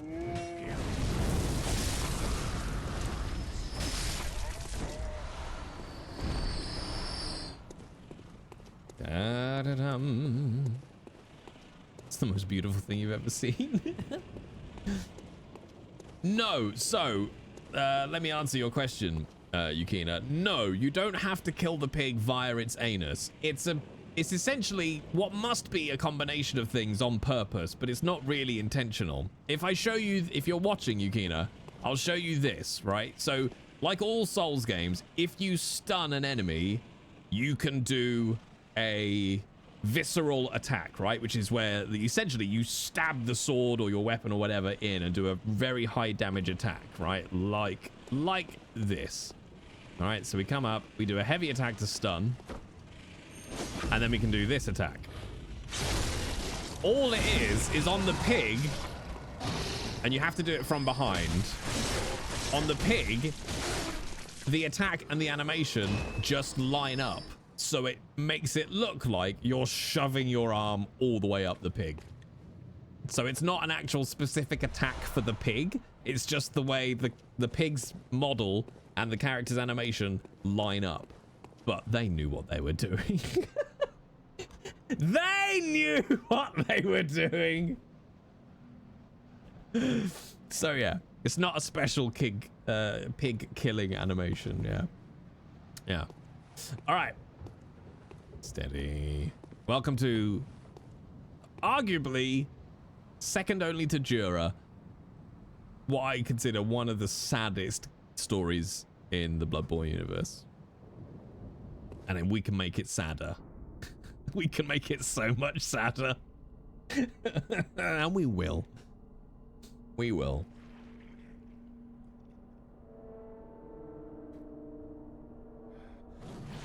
Yeah. I mean, not in a good place headspace-wise, Nightshade, so I just needed some Bloodborne coziness.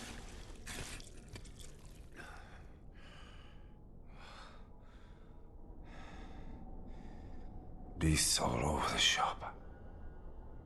You'll be one of them, sooner or later.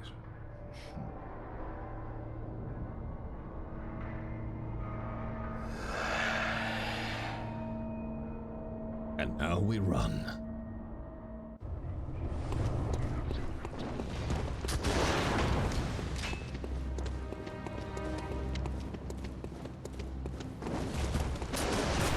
Oh, you little cock.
Pow. So if I'd have thought about it before we came in, so you know, obviously we're playing Elden Ring at the moment, and we've got that shackle of Moog, where if you use it, it pins Moog to the ground for a second. The music box, if you play the music box that little girl gave you during the fight, it essentially stuns Father Gascoigne, because that was that little girl's dad. That was that little girl's dad. So we found her dad. Now let's make the story sad. Chat, please, can I get your answers on a postcard? What was her mother wearing? What was the child's mother wearing? What was the child's mother wearing? There's an item of jewelry. I'd like the item and the color, please. A red brooch. Red brooch. Very beautiful. Okay, we'll just follow this trail of blood down onto the roof here. Oh, look, chat, there's an item to pick up. A red jeweled brooch. Oh, dear. Oh, dear. So we found her father, who had become a beast. And here is the murdered mother.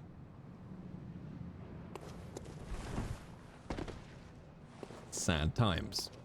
Now, well, let's do it so that we can see how it progresses. Yeah, we'll go to it from here. Oh, mama dead. Yes, murdered by her father, or her husband, but the girl's father. So let's go and give her that news, shall we, chat? Let's go and give her that news and just see how dark Bloodborne can get. Yay, orphans! Are you supposed to cheer for orphans? I don't feel like that's something that you generally cheer for. But I love that fight.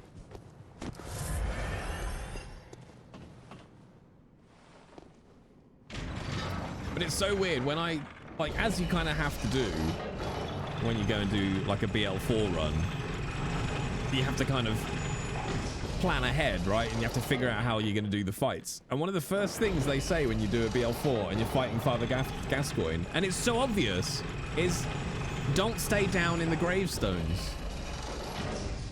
Because the gravestones, you constantly roll into them, you get stuck on them, you get stuck behind them.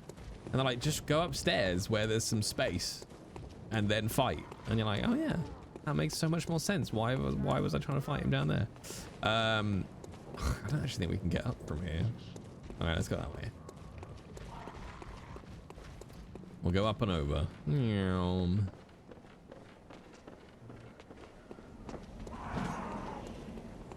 Oh, this was a bad choice, chat. This was a poor choice, Jay.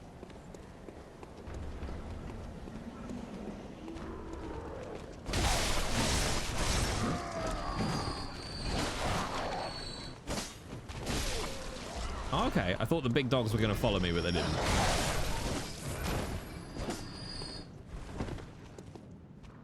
Let me get away with it. Okay, let's go and talk to the daughter. Hello, Mr. Hunter. Still can't find my mum.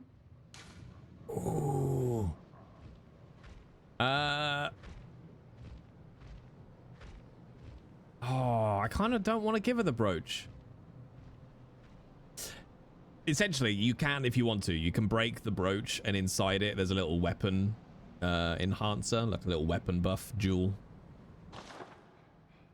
Mr. Hunter, was it really her? Mummy? Mummy? Leave me alone.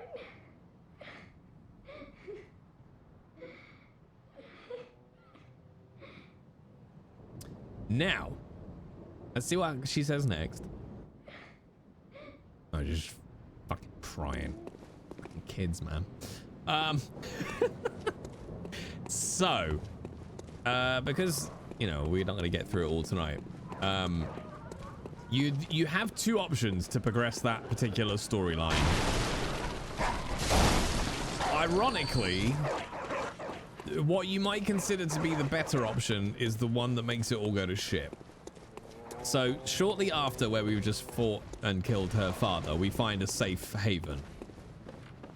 If we do nothing, that daughter stays in the house for the rest of the night of the hunt, and her sister comes home and looks after her. That's option 1.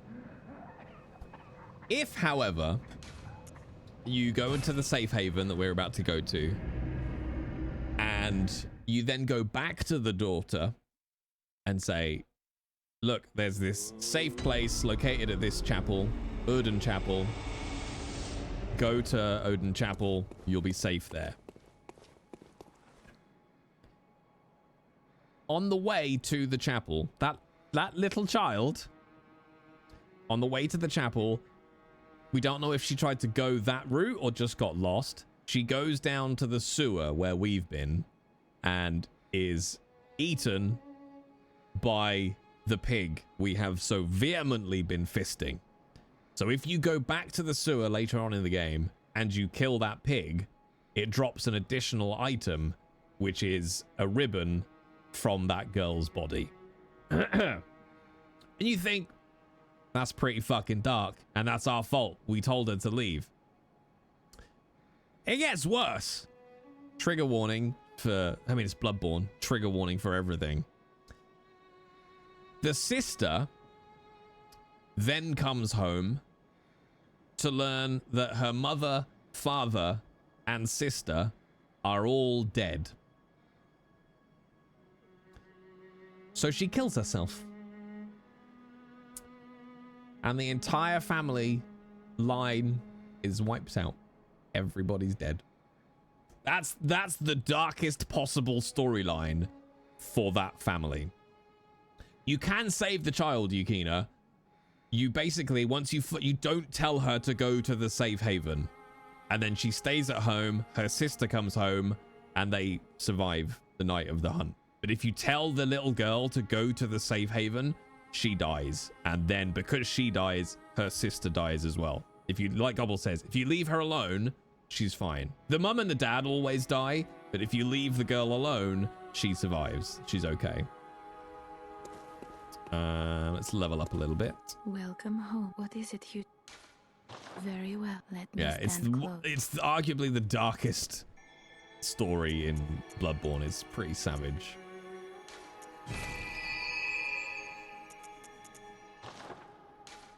Farewell, good...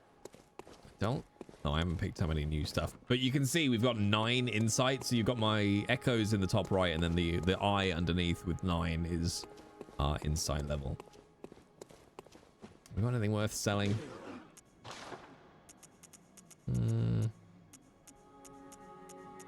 No. Is it this one? There we go. Tomb of Odin. So Odin, this tomb that we're currently in, was slash is, because they're timeless, was slash is one of the Great Ones, and is referred to as the formless Great One, so, or the formless Odin. So Odin has no form and cannot take form. And this is Odin Chapel. Well, this technically isn't. This is just a church graveyard. This whole structure we're about to go into is Odin Chapel. The blue Teletubby is a reference to something that comes much later in the game. Well, not that much later, but a bit later in the game.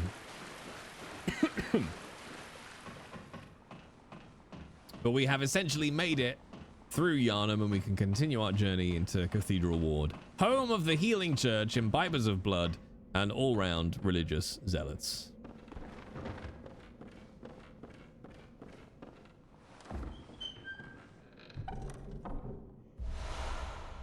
So the Blood Gem Workshop's tool is something that allows you to put these gems in your weapons. The Bergenworth Spider hides all manner of rituals and keeps our lost master from us. A terrible shame. It makes my head shudder uncontrollably. So if you remember from the very beginning, Bergenworth is the old college where they studied the blood and the Great Ones, and where their ideology was that the route to ascension was through insight and knowledge rather than actually fucking drinking the blood, you psychos.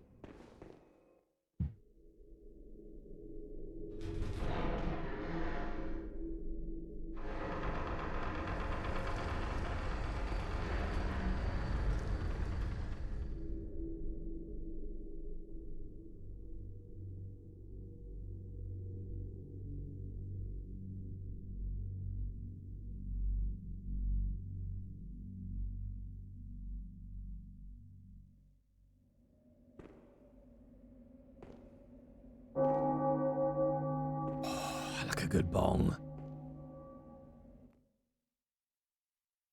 Wong. So we have now reached Cathedral Ward, home of the Healing Church. All right, we're gonna light the lamp. Light the lamp. Is stream still okay, chat? Just checking. Oh, yeah. Oh, okay, weird. My gaming PC seems to have lost connection, but the stream PC seems absolutely fine. Cool. So we'll have a chat to this old crone. Hmm? Oh, you must be a hunter. Very sorry. The incense must have masked your scent. Good, good. I've been waiting for one of your ilk. These hunts have everyone all locked up inside, waiting for it to end. It always does, always has, you know, since forever. But it won't end nicely, not this time. Even some folks hiding inside are going bad. The screams of women folk, the stench of blood, the snarls of beasts, none of them's too uncommon now. Yarnham's done for, tell ya. But if you spot anyone with their wits about them, tell them about this here Erden Chapel. They'll be safe here. The incense wards off the beasts. Spread the word. Tell them to come on over, if you wouldn't mind. So, there we go. We've now basically unlocked this safe haven. So, we've got like at least 2 hours left. So there's two things you can do now which progress various different storylines. And I don't remember all the storylines, so you're not going to see everything. But there are basically two people we can go and talk to and send them to that safe place. One is the little girl, and the other is the door I alluded to earlier, where I was like, oh, there's a woman in here that you can send to a safe place, but you don't have it yet. And her storyline is gross.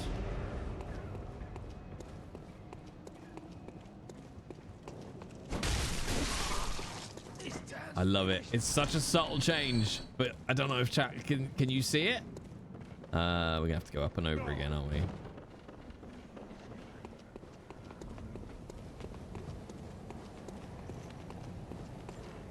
Whoop! Whoop!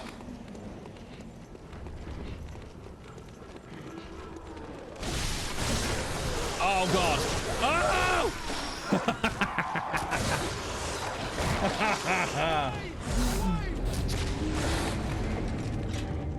They followed me that time, chat. They followed me that time. How rude. How rude. That's so weird. My like game PC has no internet whatsoever. I can't get on Twitch. I can't get on Gmail. I can't get on Twitter. Actually, oh no, we have to go this way now to get my echoes back.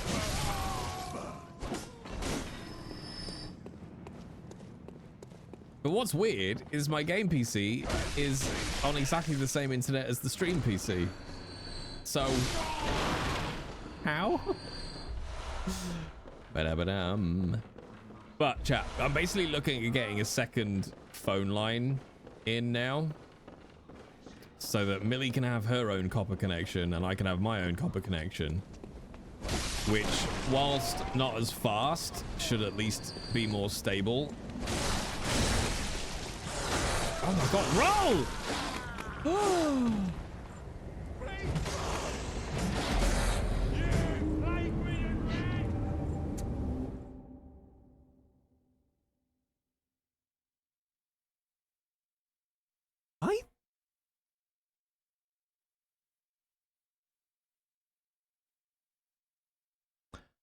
I think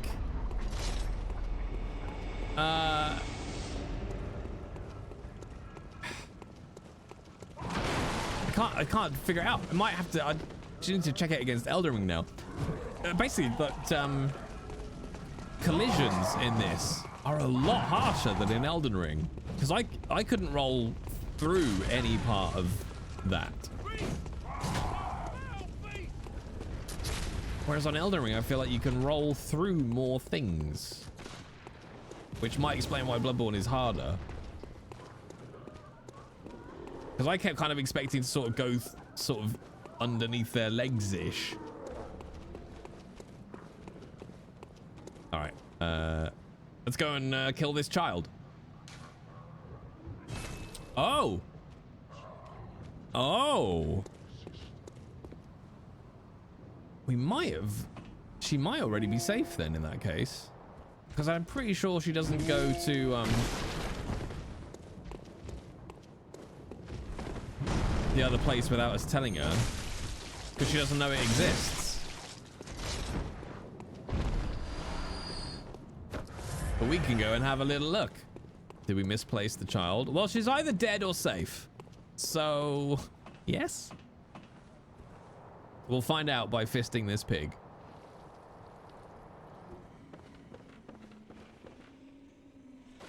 Another player told her.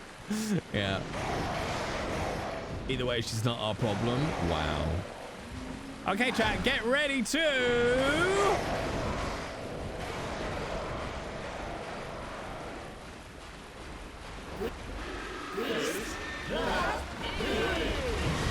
Oh, I'm stuck. It's happened again, chat.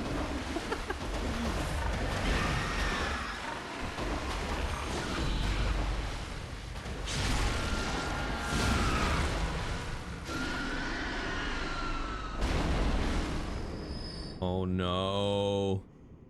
Oh no.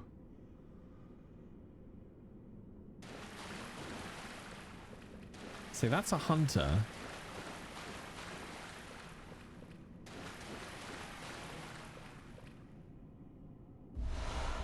Oh, no. Oh, no, there's another item. Oh. Interesting, because I didn't think she goes there unless you tell her.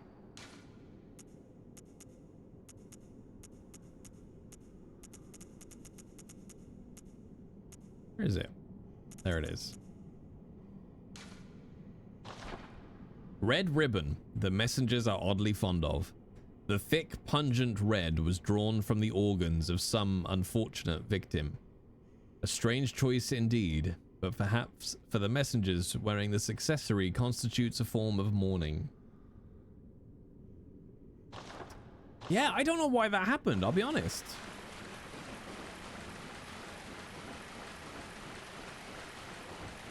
Because there's definitely a path to save, or not save her, but not kill her. Told you being a blue Teletubby. I wish she was a blue Teletubby. She's just pig shit now. Where do we need to go? We need to go to the hooker. Oopsie daisy. Yeah, it's fine. I'm pretty sure they do. DTP. I'll double check, but yeah.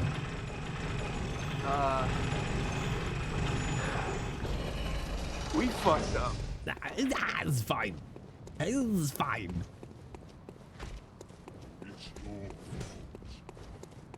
Ah, did you hear that, chat? No, God! No, God, please, no! No! No! No! Yes. I've got to go to London tomorrow, chat, and I don't want to. She did go off on her own, but I still don't know why.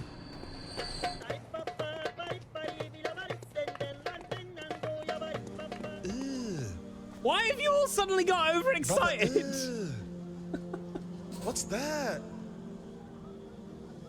What's that, brother?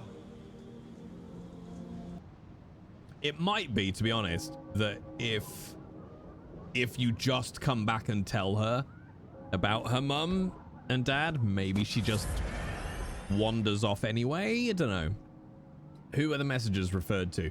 So the messengers, if you were here at the very opening of the game, Eris, the little white creatures that crawled over us while we were on the bed receiving the blood transfusion, and the little creatures in the bath, little like bird bath type things at the hunter's dream, that's the messengers. I've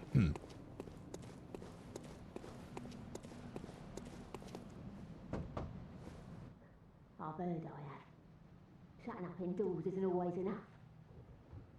Well, if you hunters got off your asses, we wouldn't be in this mess. You're obligated to help me, you hear? So what'll it be? Are you going to tell me you're not?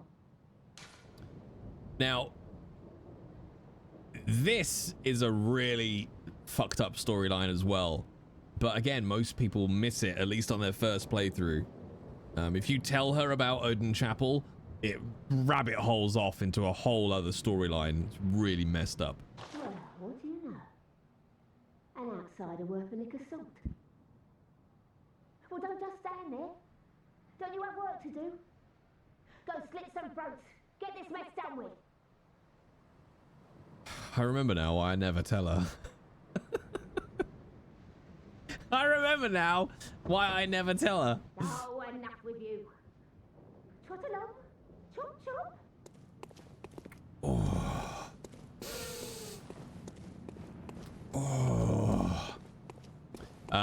So yeah, what was I saying? Yeah, looking at getting us literally getting a second phone line put in here so that Millie and I can have an internet each, and then hopefully we'll be able to do some fucking co-streams.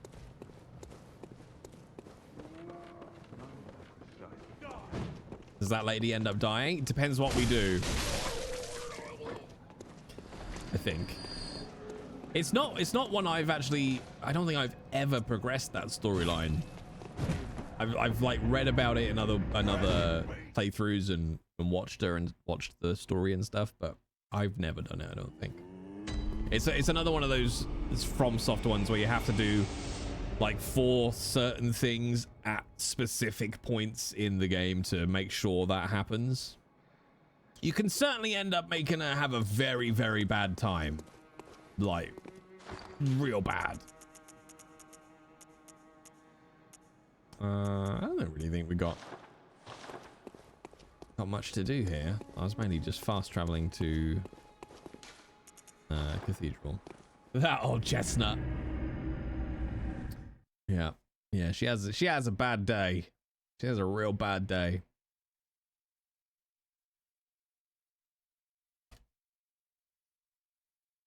Let's see. Can I ping google.com? Well, I think we've discovered what my issue is on my main PC. Hang on, let's do a little bit of internet fixing. Ping google.com. Interesting. Okay.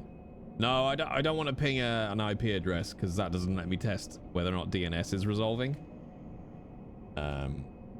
Update config /all.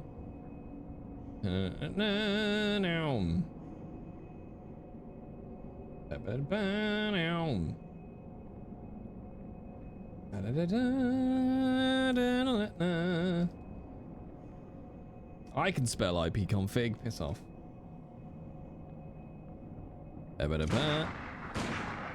Oh no! I'm leaning on my bullets. I'm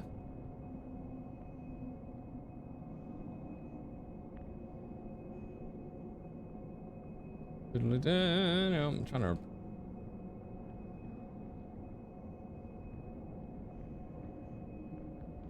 Like, it's not important. It's just interesting because my game PC can't ping google.com because it can't resolve the host name, whereas the stream PC can ping google.com because it can resolve the host name. So yeah.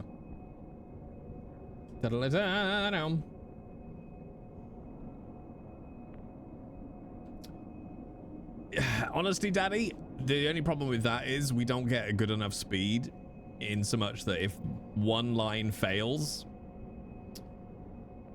the other one wouldn't have enough upload to to carry both stream anyway. Your ping has unresolved issues. They must be using slightly different DNS servers, but I don't think they are. It's all, I mean, it is a lot of the time, yeah. Wow, get wrecked. I'm telling you, chat, if you want fast DNS, just get the IP addresses for every site on the internet and put them in your local hosts file. It's fine. You know, like a pro nerd. Like a pro nerd. What do you mean you don't have the internet in a local hosts file? Losers. Do you know what never fails, chat? A notepad file. All right? A notepad file.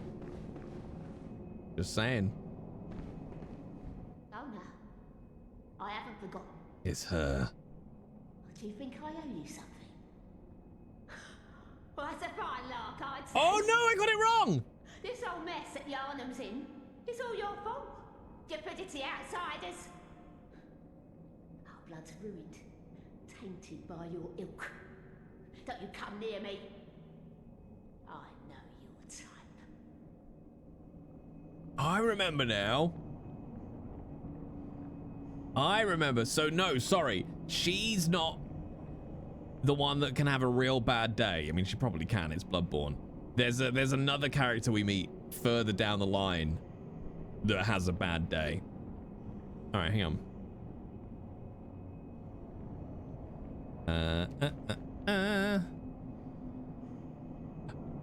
This will be interesting. Because, yeah, at the moment, because I've changed what network I'm using, I have picked up my router's DNS. So I've just changed it back to the DNS I normally use. And let's see if that's resolved my issues. Let's see, chat. Hey, welcome on the adventure. Oh, I might have to release renew, but it should be all right. Oh, it's vaguely healthier. IP config /release /renew. You can kill that person for a weapon upgrade. Yeah, but it's more fun to... Interesting. What is going on my network? Never seen that happen before. The DHCP client has obtained an IP address that is already in use on the network. Well, give it a different one, you fucking useless twat. This is why I hate... Oh, there we go. We got it now. Oh, look at that, chat. I can ping Google now I've changed my DNS. It's always DNS. It's always DNS. To be fair, on all my machines, to be honest, I'm a man who likes static IP addresses always. Always static IP addresses, chat. Whenever possible. Here we go. Welcome to my show, where I sing like a cat. Elder, thank you very much for gifting us up to the wonderful Dunkerly. Hate these guys. They suck. Da, da, da, da, da, da. Quick, quick, run away, run away. There we go. And not in the good way, no. They keep going even when you're finished. They're that kind of guy.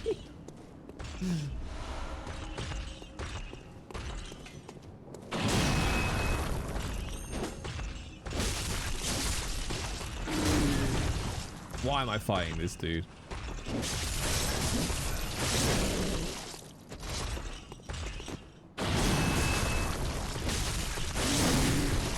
Oof, brutal.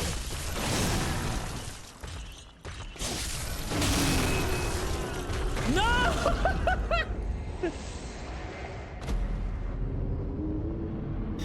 This double kill! I don't think I've ever had that happen to me. Doppelkill, chat. It's ein Doppelkill.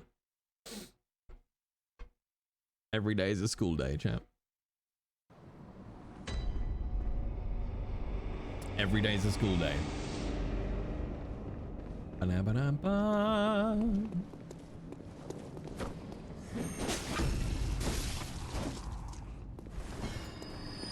Oh, is he going to be holding my echoes, though?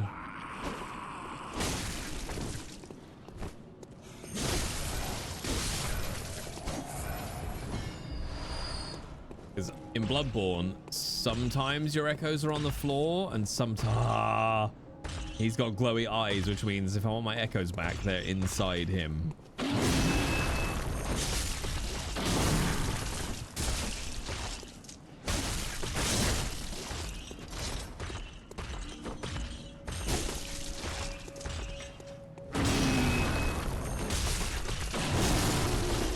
There we go. There we go. So yes, we are now in Cathedral Ward. I hate this section of the map, I'm going to be honest. Fuck, I hate these guys.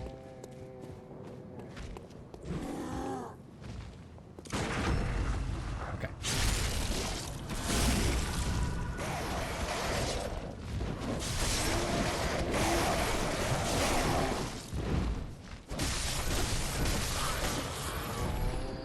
Okay. Think of all the pots I'll get to smash. That's true.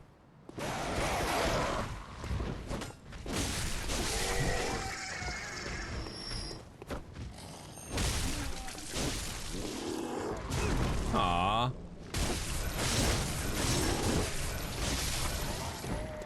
Alright. Any more?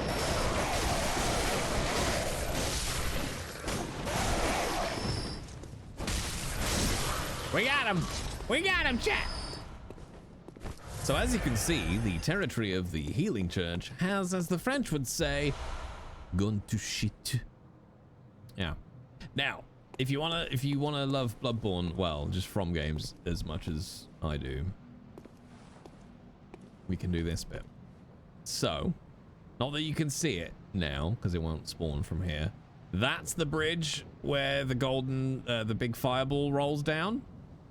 So we climbed up a ladder right in the little corner there, came up, the fireball rolls down that way.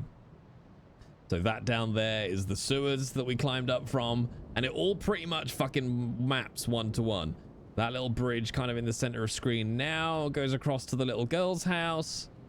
Up over here, that's the bridge where we fought the first boss that we did, the cleric beast, who, as we can see, jumped down from up here in Cathedral Ward. I love so much how Dark Souls maps work, how they are all completely interconnected and one-to-one. Like, it's just phenomenal. All right, I'm gonna do the tricky bit. Just run past you to try to fuck you up.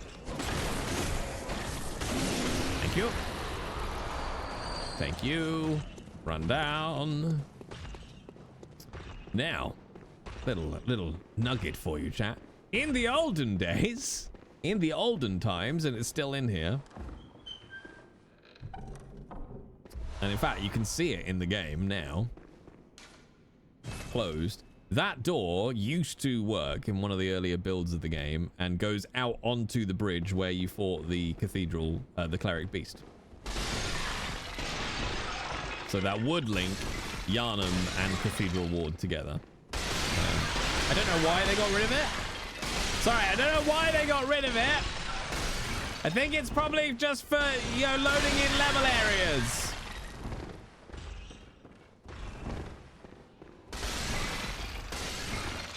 This is the Zelda room of Bloodborne.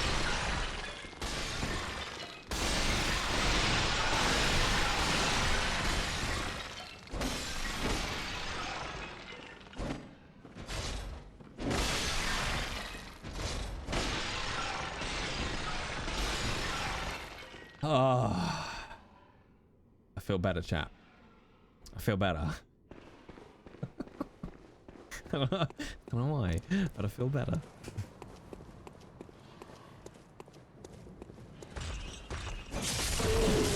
I have no idea of this guy's attack pattern.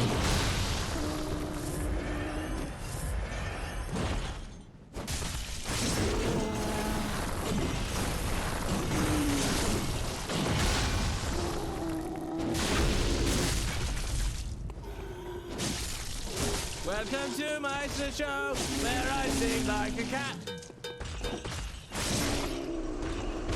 Woo, woo. We did it. Top hat. Thank you very much for gift sub to Pancake Larry. God, now I want pancakes. Thank you very much, Top Hat. Muchos apreciados. So there's a lot of different routes you can go once you get to Cathedral Ward, but we're gonna go down. We're gonna go down to my favorite, not my favorite place, but one of my favorite places lore-wise in this game. So you can either basically go and buy a special crest that allows you to open this gate, because where we need to get to essentially is the other side of here. So you can go and collect, I think it's 10,000 echoes, and you buy a certain badge of a revered group of hunters, and that allows you to go and open that gate. But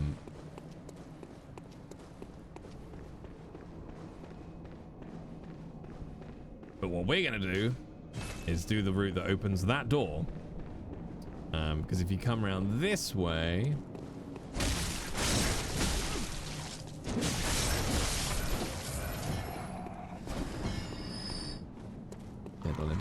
so this is like the other side. As you can see, this is all locked off by a gate as well.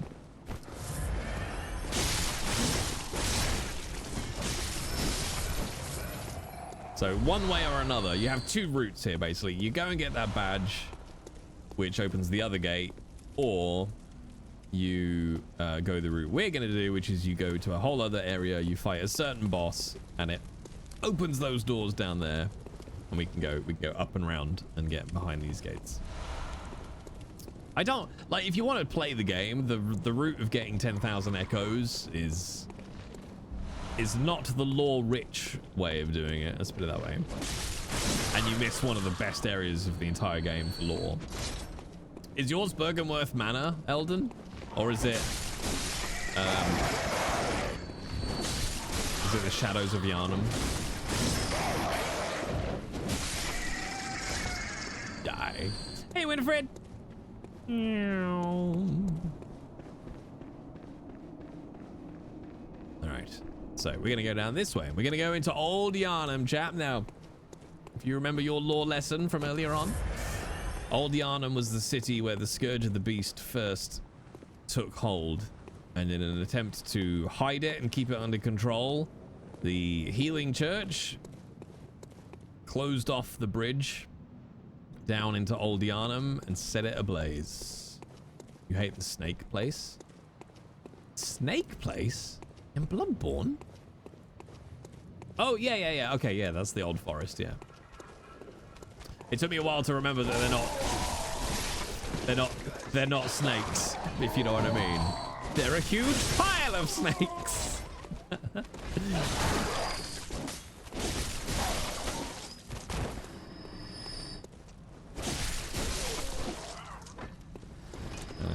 It's like, there's no snakes. And then I'm like, no, it's a giant ball full of snakes. What's worse than one snake? 500 snakes, all cobbled together. I thought there was nothing left of Old Yarnham. I mean, there isn't, as you shall see.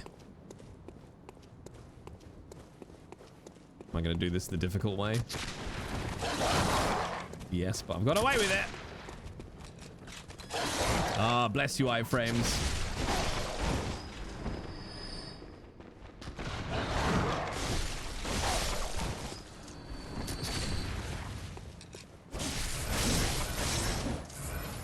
Spaff.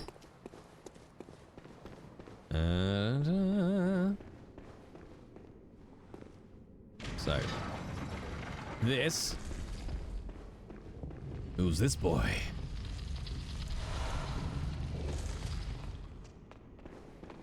Now we will have access to Old Yarnham. But first, we gotta go meet old Alfred, who is one of an interesting character. Good lore in Alfred. He belongs to one of the other groups, who is fucking amazing. You're a beast hunter, aren't you? I knew it. That's precisely how I started out. Oh, beg pardon. You may call me Alfred, protege of Master Ligarius, hunter of vile bloods. So, what say you? Our prey might differ, but we are hunters, the both of us. Why not cooperate and discuss the things we've learned? Oh, very good. Very good indeed. Take this to celebrate our acquaintance. Beast hunting is a sacred practice. May the good blood guide your way. Okay, so again, because this is a one-off stream, and I don't know if Yukina is listening, but this is one of the other aspects of Bloodborne lore that I love because it's just very, very cool. So, alongside the Healing Church and Bergenworth, there is a third faction which you only find out about in the game if you do something specific, and then you kind of go off on this whole merry jaunt, and it's completely separate really from most other stuff. But there were three factions: Bergenworth, the College of Blood, the Healing Church, imbibing the blood, and then there is a third faction which Alfred calls the Vile Bloods. Now, some of this is theory, some of this is known. The Vile Bloods live in a place called Canehurst, which is separate away from Yarnham and you can go to in the game.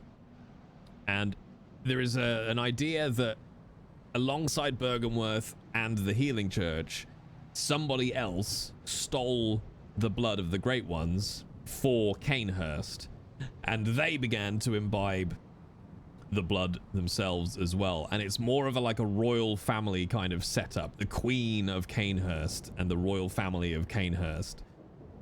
Alfred belongs to a group called the Vile Blood Hunters, of which Martyr Ligarius was the leader.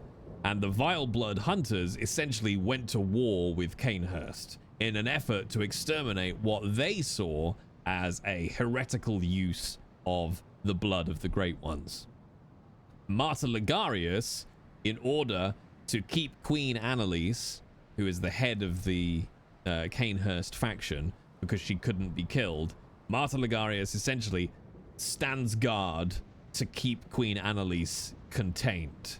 So that's who the Vile Blood Hunters are, and that's where Martyr Ligarius and they fit in. There's this little third faction who took another use for the blood, and the Vile Blood Hunters are a faction of the Healing Church that goes after them because it's heretical use of their wonderful blood.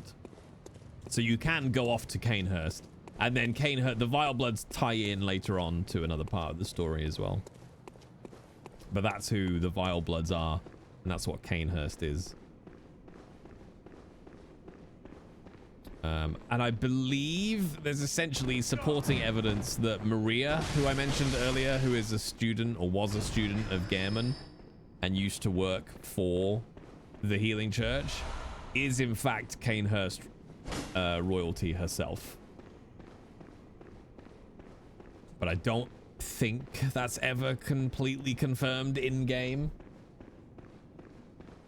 All FromSoft games are the same. There's always an element that is massively open to interpretation, sometimes by design and sometimes simply due to the fact that the translations from Korean to English are never 100% accurate. Or sorry, no, from the original Japanese into both Korean and English don't always correlate, because I think sometimes as well the English is translated from the Korean rather than the Japanese. So Japanese obviously is the source, but then it gets messed up going into Korean and then gets messed up going into English.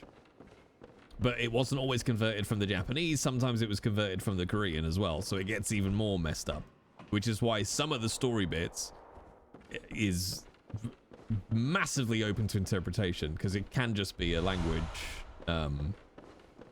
issue rather than a story issue.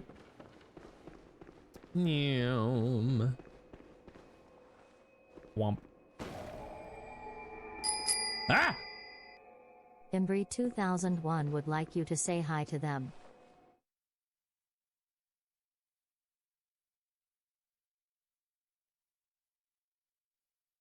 Hi!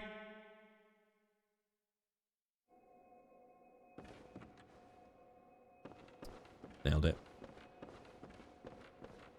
Nailed it. Around here! Okay, there we go. Hello, Embry. How you doing, bud? Okay, so I did like this, didn't I? Yes. Let's go to the Hunter's Dream. I'll give it a 9.5. I appreciate that. I appreciate that. Barb, you want me to... No, I can't do page 69, Barb. You of all people should know this. You of all people should know I can't do page 69. Have I got anything worth selling? Okay, I'll use that. I should. I'm sure it was you that was tracking all of the poetry pages and things. Oh, no, not buy. Jesus Christ. Sell. That one. There we go. I'll have to check, because I think you can do 67. But yes, everyone keeps picking 69 for obvious smutty reasons. I forget, that one's...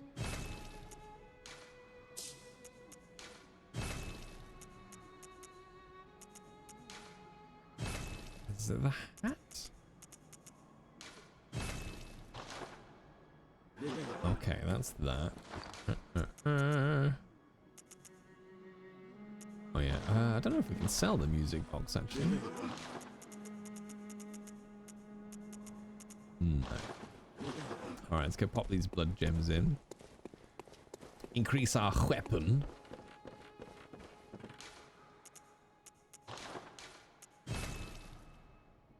Twin bloodstone shards.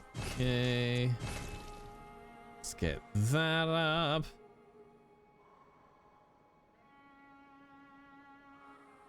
Okay, blood gems.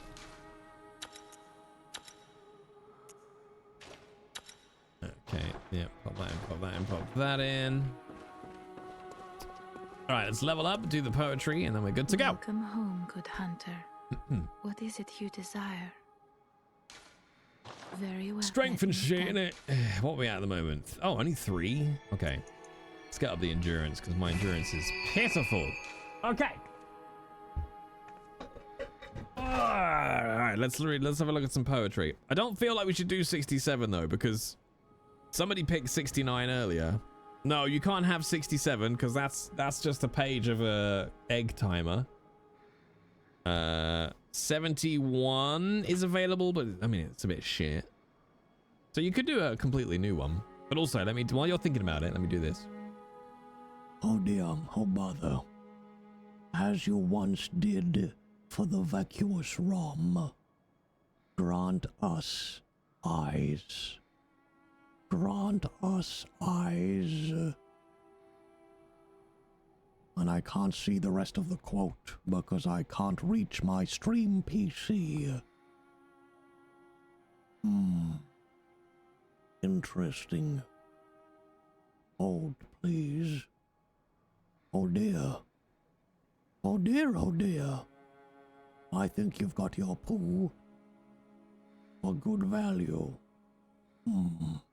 Let's do 78. Okay. Now I can see it. Holy shit, what is going on with my network? No, you ticked it off before I... Oh, PD! Too efficient! I was like, oh, it's fine. I'll still be able to see it on the request. It's gone. It's gone now. All right, 78. Where are we? Here we are. Oh, okay, this is quite a good one. It's quite a good one. Let me get across. Display port, duh. All right, let's go for some poetry. Where's the button? Oh, there it is. Hello, welcome to this reading from the Book of Poetry. Page 78. Some suitors do believe an earnest kiss or soft embrace will let them win my heart.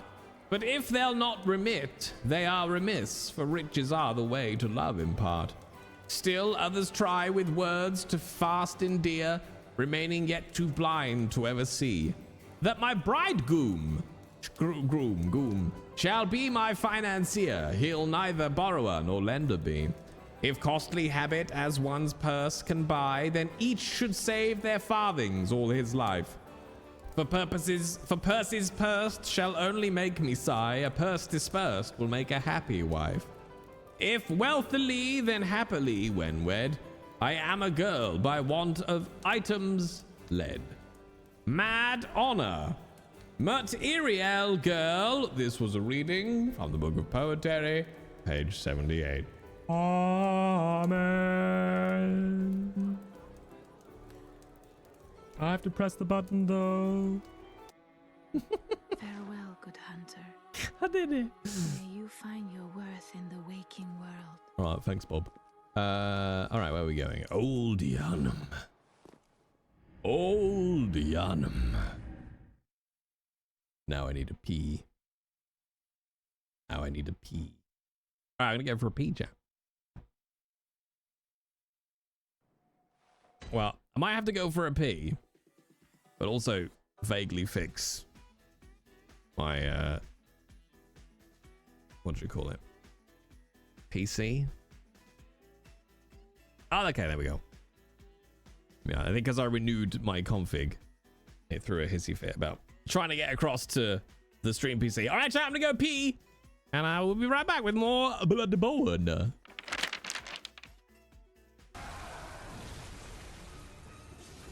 Yes, yes, yes! Yes! Yes! Yes! Yes!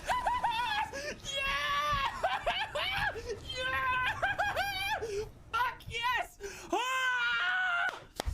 Oh!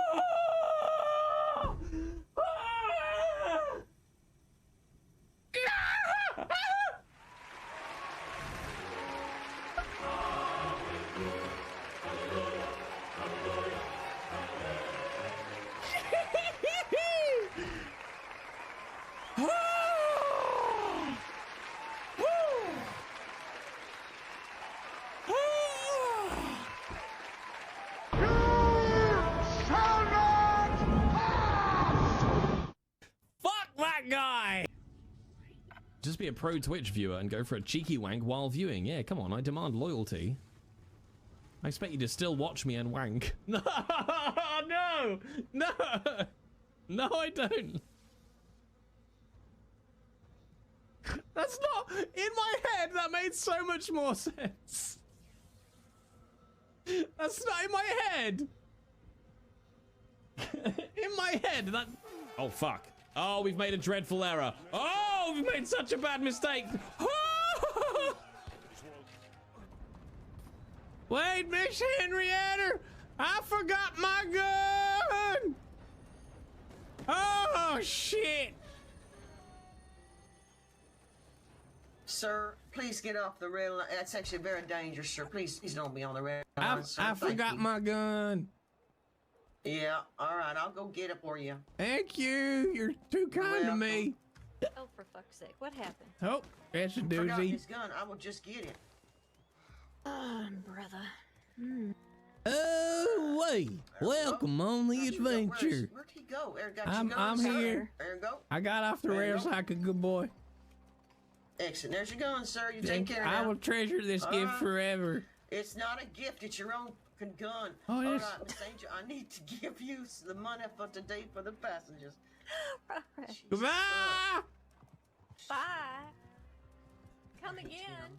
No. Okay, well, let's start with. Come again? No. Hi, chat. It's me, world-renowned Bloodborne scholar of Bergenworth. Me. This town is long abandoned. Hunters not wanted here. So remember, this is the old Yarnham that the Healing Church left to burn after it was overrun by beasts. And they realized, oh no, we made a mistake. We touched blood that we shouldn't have. Oopsie doodles. You there? Hunter! Didn't you see the warning? Turn back at once. Old Yarnham, burned and abandoned by men, is now home only to beasts. They are of no harm to those above. Turn back, or the hunter will face the hunt. So this is old Yarnham, burned and abandoned by men. Women in tights, tights, tights.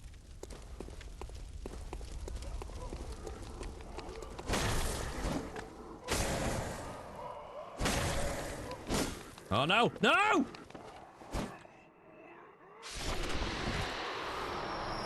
You jammy fuck, I should not have got away with that. Holy shit.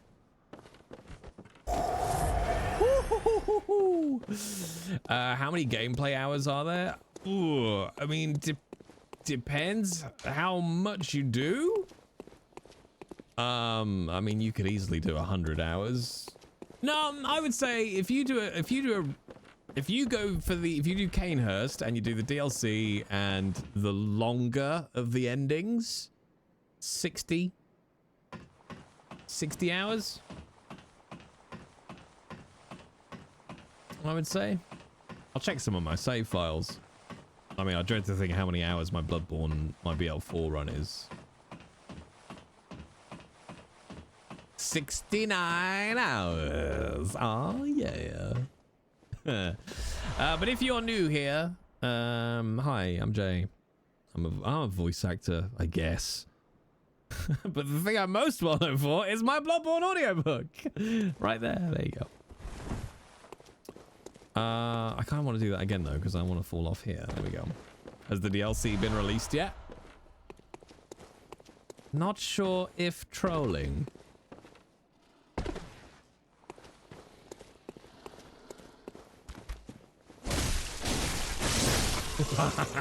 I love the Saw Cleaver. Or do you mean the Elden Ring DLC?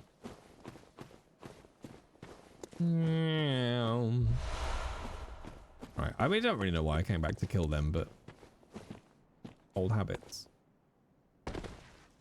I'm not a gamer. That DLC. So Elden Ring DLC is in 8 days. Bloodborne DLC is, yes, very, very much out.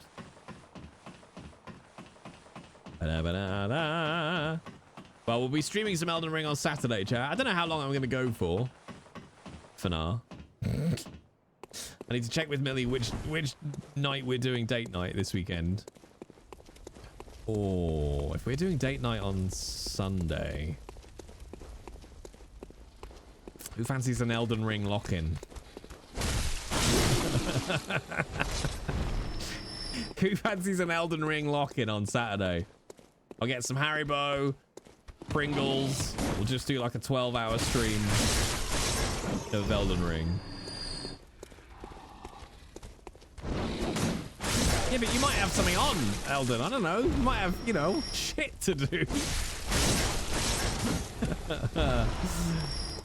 But you'll put on your Sunday clothes on a Saturday? Why do people like Haribo? Because it's full of sugar.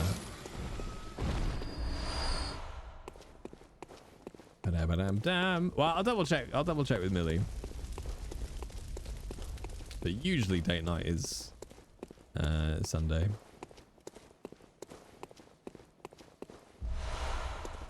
Bloodstone shards. I'll put on my Sunday clothes for the date. I see. I don't have any Sunday clothes. I just have my regular clothes, but on a Sunday. Is that it? You are a skilled hunter. Thanks. Adept, merciless.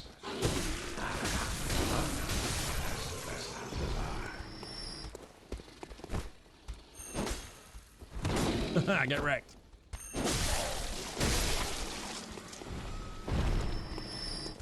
Put on my birthday suit. It's true.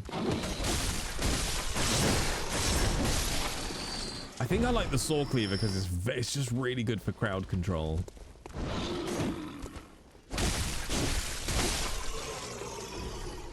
So the guy we can hear talking, by the way, is that guy up there, Jura. I love him. I hate this area of the map, but I love the story of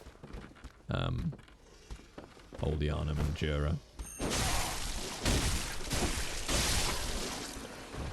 Wally.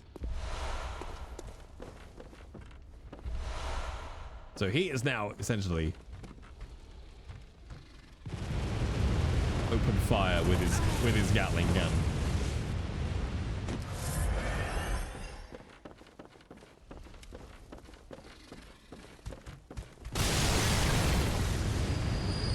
Thank you, Jura. Did we get them all? Oh no! Hi, Maddie.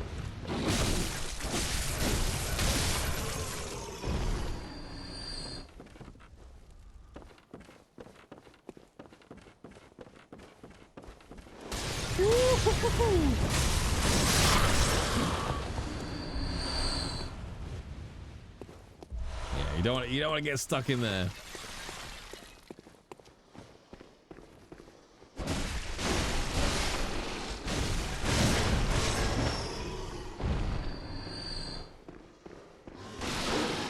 Apparently, and I've never done it. Like, there are so many different ways you can do things. Like, there is another way into Old Yarnham. It means you have to do the option where you buy the badge to get into Cathedral Ward. But there is another way into Yarnham, but you can't get there yet. But it comes in through the back. And if you come in through the back into Old Yarnham rather than across the surface like this, Jura doesn't pick a fight with you, which is kind of cool. But it does mean we kind of have to kill him now. If I can, I'm not sure. It's only because you come from the surface that he sees you killing the beasts and therefore, you know, goes to take you out.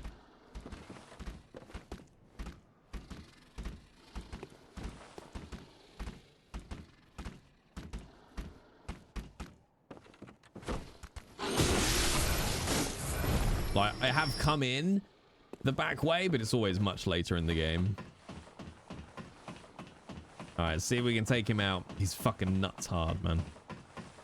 Nuts hard is old Uncle Jura. You can cheese him, but I've never managed to get it to work.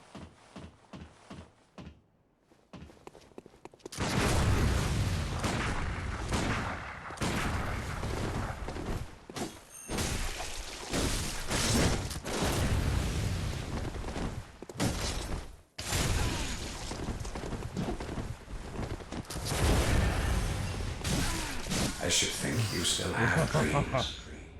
Well, the next time you dream, actually, give some thought. You get a nice bit of dialogue there where he says, I should think you still have dreams. It's a clue that Jura used to be a hunter like us, who had the dreams where you go to the hunter's dream and you wake up. That's basically what that line tells you about Jura, is that he used to be a hunter like us, and then he took an arrow to the knee. Have you ever considered doing a no-hit? No, is the honest answer. Because, and personal preference, no dig at people who do no hits. They take an incredible amount of patience and skill, etc, etc, etc. But for me, a lot of the time no hits require cheeses, and they're very mechanical, and that just doesn't interest me, basically. Like, I like to BL4 because that was a good difficulty challenge, but a no hit is just too technical for me. Ooh, spicy. Ooh. Like, they're amazing. I don't understand. Well, I know how they do them. But yeah.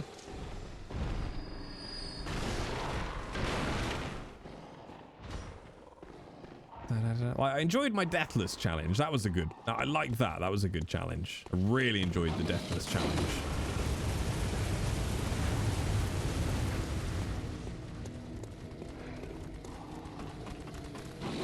I kind of want to kill Jura though, because I want to explore Old Yarnham, which is a lot easier when you're not getting shot at with a Gatling gun. Spooderges, spooderges, that's whatever a spooder is. In your face, in your eyes, it is time for a cheese surprise. Look out, here comes a spooderges.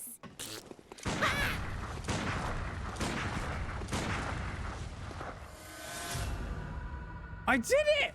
That's the first time I've ever got the cheese to work. I've never had, literally, in all my hours of Bloodborne, I've never had that work. I've had him fall off while I've been fighting him. But yeah, that's literally never happened before. Right, now we can go and fuck around in Yarnham. I think it works a lot better if you... Mommy would be so proud of you! If you've got the blunderbuss, I think, doesn't it? I think it's a lot easier with the blunderbuss.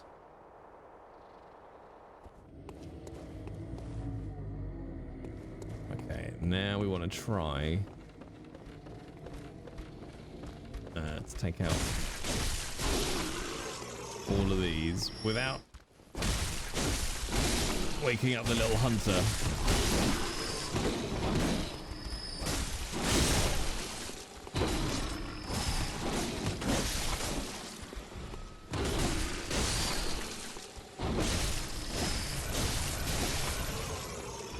Okay, here we go.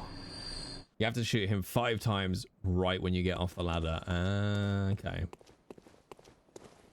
Where's the little roll? Okay, it's not here. So basically, this is Old Yarnham, where the Scourge of the Beast started, really, and now we can kind of walk around and get some of the lore. Oh wow. Very aggressive. Yeah, come on then, bro. Come at me, bro. You got off your leash, didn't you? Really?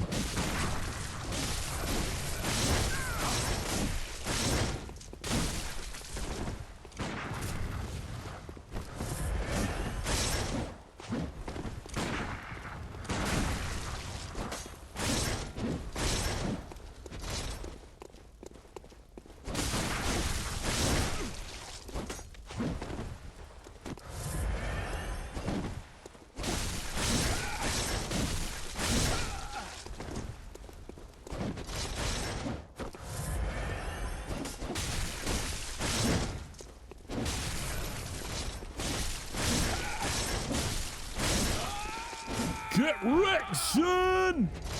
Woo. So they're basically a hunter like us, who's just hanging around in Old Yarnham. The little fucker. The little fucker. Come on. Come on. Ah, there's the crow babies. I think he respawns. I can't actually remember. Welcome to my show. There I see like a cat. Captain Hare! Thank you for dropping a random 5 gift subs.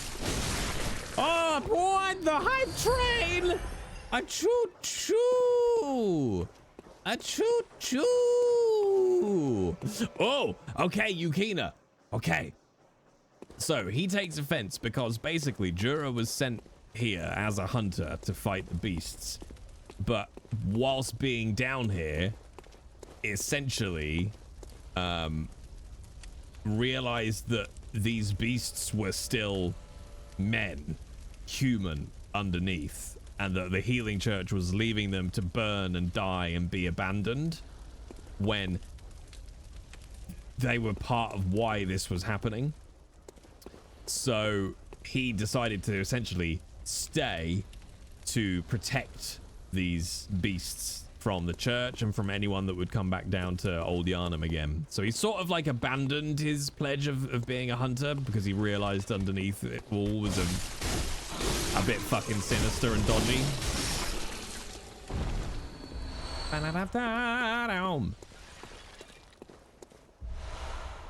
Oh fuck, I don't remember. How do you get in there? But that's, we need to go in there. Is it up the ladder? I think it's up. Or do you roll down?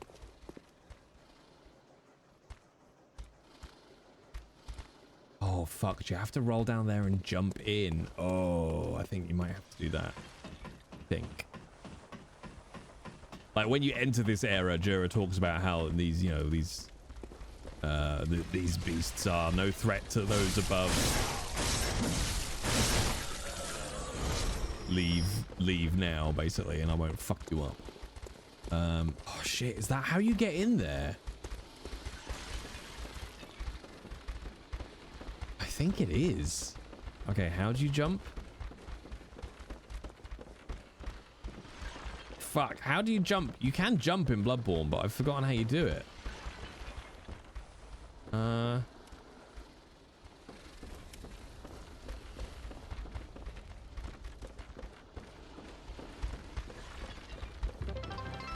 can't remember.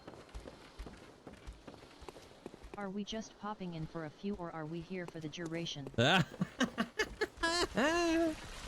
you in for the duration? Fuck, how do you jump? Oh, that's it. Yes, I remember. Okay. Pancake Larry would like a random fact. Okay. If you depress the left testicle of any man aged 18 to 36 and 3 months, it makes the noise of a C sharp. Isn't there a jump button? Oh, my sweet summer child. No, Captain Hare. Elden Ring. Welcome to my show. Is, I believe, like a cat. the only Souls game with a dedicated jump button.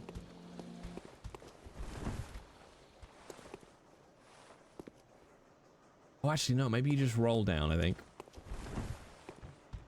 Oh, fuck. It's not here. Is it this? Yeah, there we go. Okay, no jumping required. Oh, and Sekiro. Yes, that's true. And Sekiro, yeah. Red Cat, thank you very much for 18 months. Holy shit, that's 2 babies. That's 2 babies.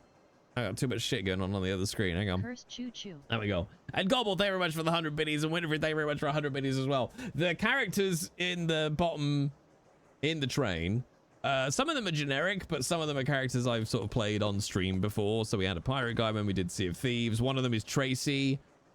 It was like totally my dark urge, like Valley Girl.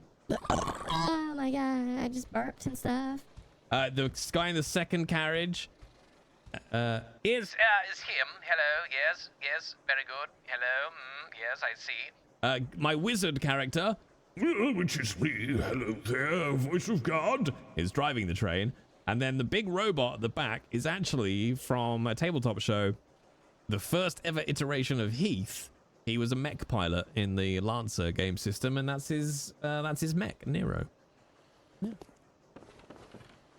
All right, let's see if we can lure you all out somewhere a little bit more to fight. It's a Pokemon! Hype train, great success! Mercy buckets, chat. Mercy buckets. Oh, God.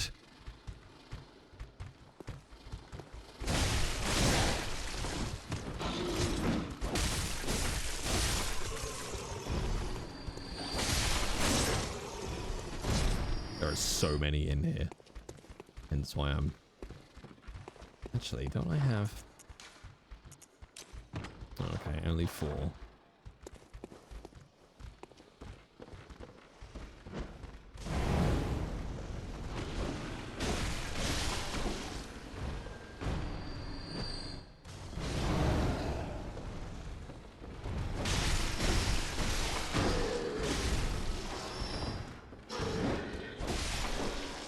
Because basically, again, if you don't ever kind of fall down here and come into this little room, you miss all of the lore about Jura. I think there's... Yeah, there's at least one more upstairs.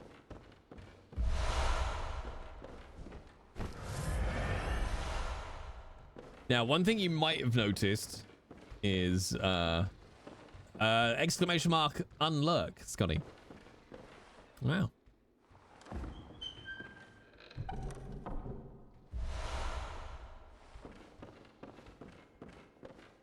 Is you get a lot of antidote up here, or in Old Yarnham, which is another lore drop.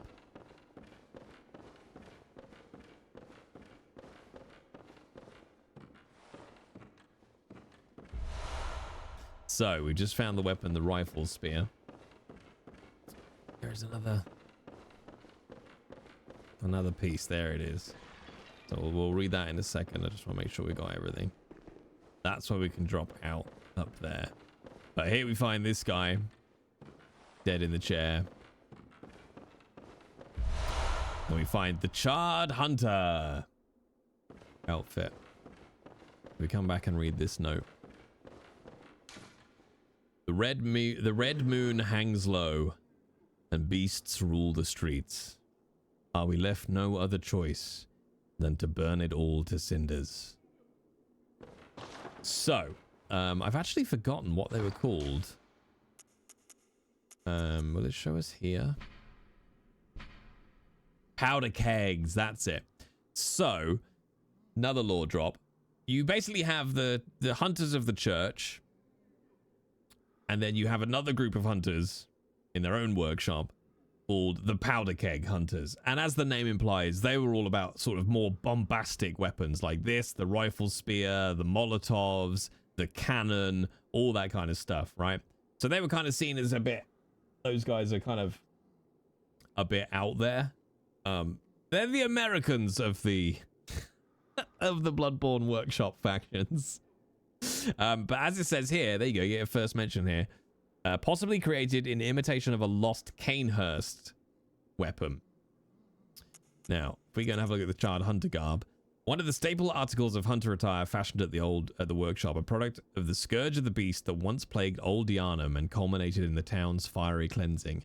The cape's dampness makes it highly resistant to fire, whereas the attire hunted down victims of the scourge, people turning to beasts, who survived the raging flames and stench of singed blood. Now, I really hope Yukina's listening, because Yukina seems to be into the lore.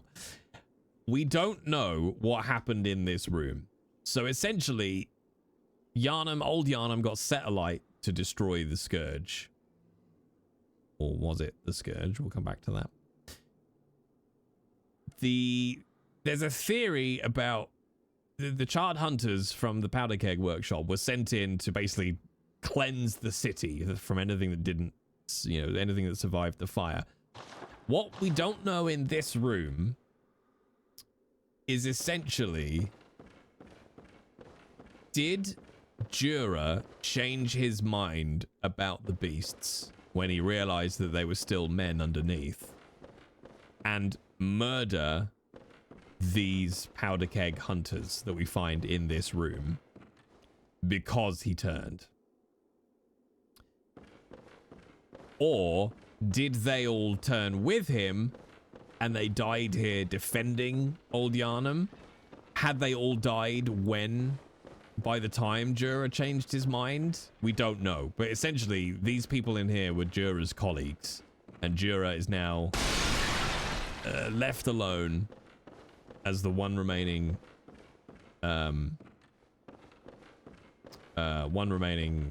Powder Keg Hunter protecting Old Yarnham. So I just love Jura's story, and I'd love to see an animated little, like, 2 or 3 episodes, something that told the story of Old Yarnham and the Powder Kegs. I think that'd be really fucking cool. Hey Sony, let me make you a little 2 to 3 episode animated story about the Powder Keg Hunters and Old Yarnham and the burning of it. Oh, fucking, I thought I was gonna jump over the railing. They're railing them. This is what I like about Bloodborne, is there's a lot of their stuff that's not connected. Like, it sits in of itself, like Jura's story, but it absolutely connects into and fits into everything else. It's really cool. But it's the setting. It's the Lovecraftian Victorian setting. I love it.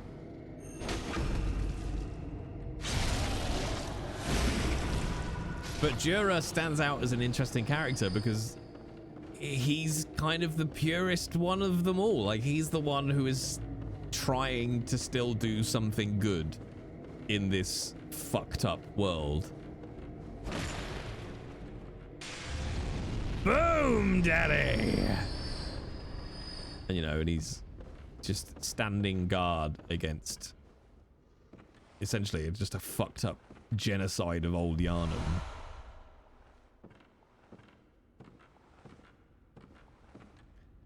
Steady. Steady. Plump.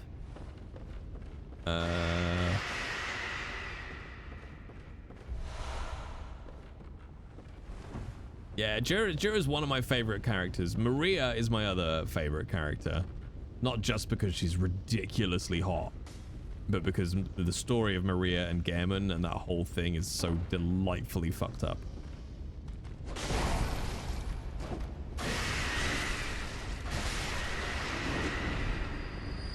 Alright, let's grab this.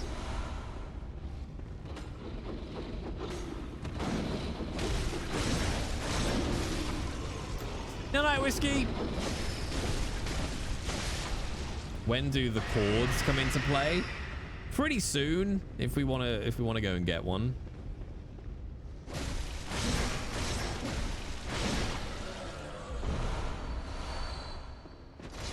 Right, there are 4 of them, aren't there? 1, 2, 3.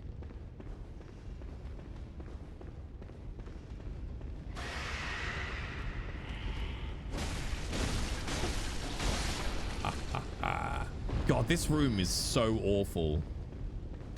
If you don't knock that fire down first. But here, look, you can see. So this would have been one of the beasts rampaging through old Yarnham. Now, it's interesting that we find this in a church.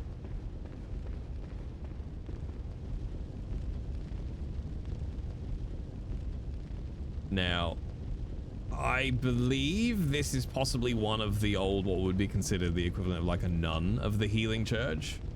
Is that Lady Flappy Lips? It is, but not the one we fight. But it has the same red cape garb, and the same sort of elongated tentacle finger type things. So yeah.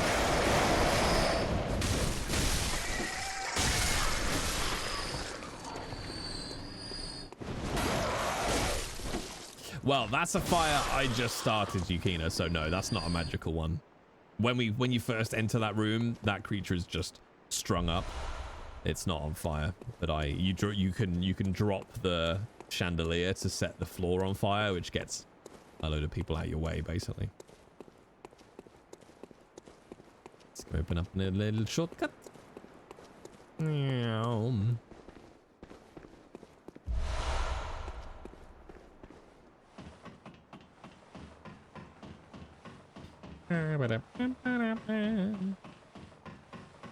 I love the lore of Bloodborne so much, chat.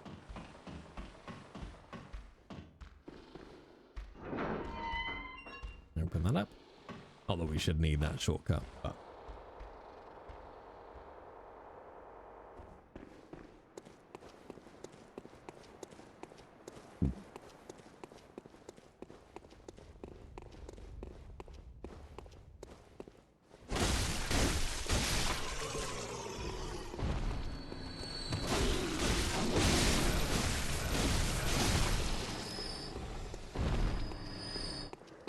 Aha!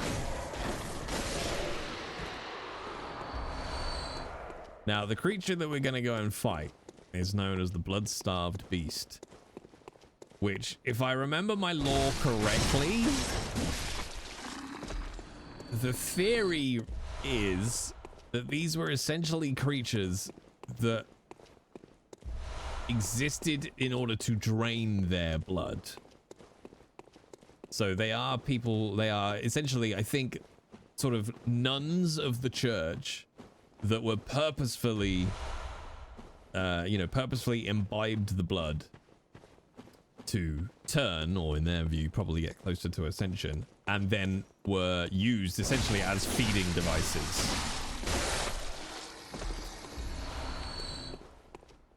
So that others could drink their blood.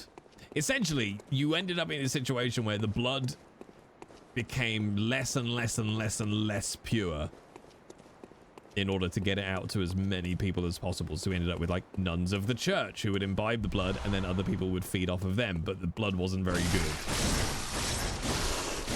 Second-rate nun blood. This calls for a bloodletting. Ba-da-ba-da-ba.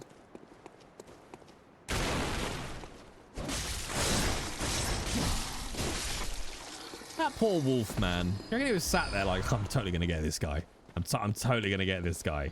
Wait, what the fuck? He turned away the second I jumped out the door. It's like he knew I was gonna do that. So I'm gonna give Yukina a little lore drop. I'm trying to drop as much as I can, but that isn't out of order and really confusing. But throughout the game, their poison comes in a lot of ways. There's this whole, you keep finding antidote all over the place, and there's clearly some kind of poison going on. And further along in the game, you literally find a lake of poison underneath the ground.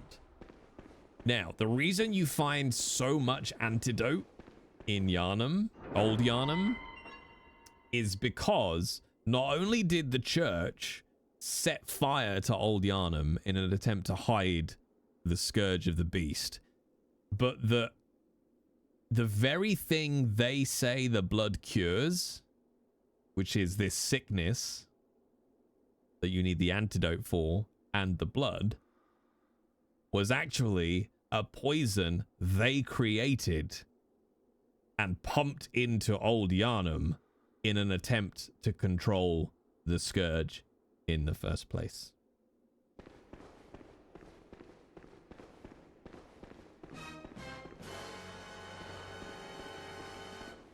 Because, and the reason that's kind of a working theory to some extent, is when you find the lake essentially of poison deep underground, there's a ladder, and if you climb up through that ladder, you end up in Yarnham.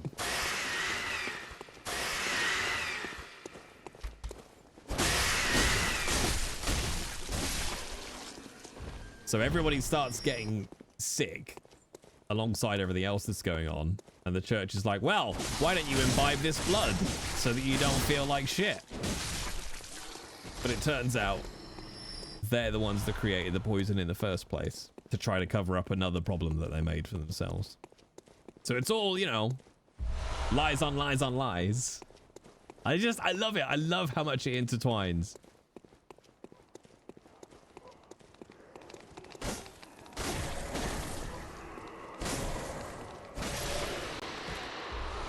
I get these weapon upgrades, chat. All right, because we are at the next boss. Now, again, the reason that this one is considered to be a nun that the inhabitants of Old Yarnham were feeding on is because, oh look, it's a great big fucking church.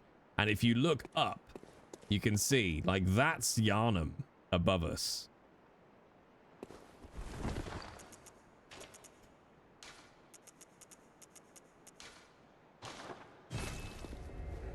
So we're going to get back to the bonfire level up. It's not a bonfire, but it will always be a bonfire because it's souls. And then we're going to come down and spank the boss.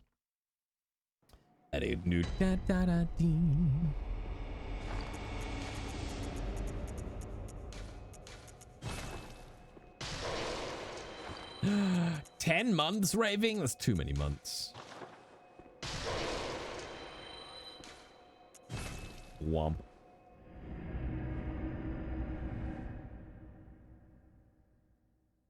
But that said, I don't know fuck all about the rest of the games. If you ask me what the story of Dark Souls is, I'd be like, there's a fire?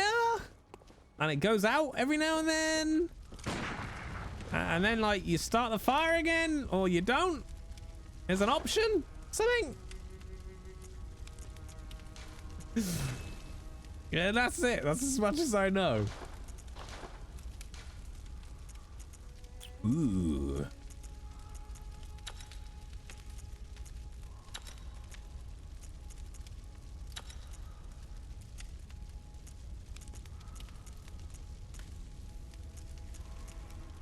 You reckon Elden Ring is more confusing?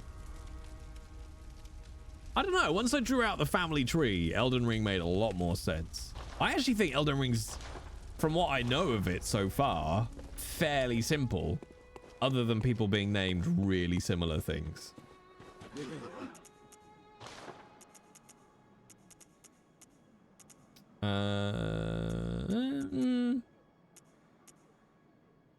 I'll keep the ritual blood because we might explore the chalice dungeons.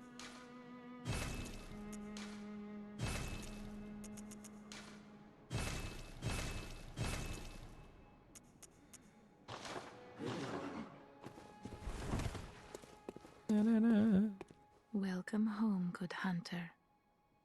What is it? But I honestly think, like, Very well, let me. because you can, like, so easily miss the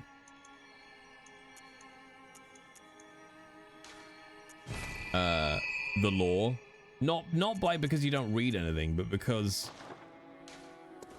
you have to do so many multiple playthroughs, right, to get all of the pieces of the puzzle, that you definitely have to watch some videos from somebody that has, like, that's like Varti's great, right? Like I could, but I'm not built that way.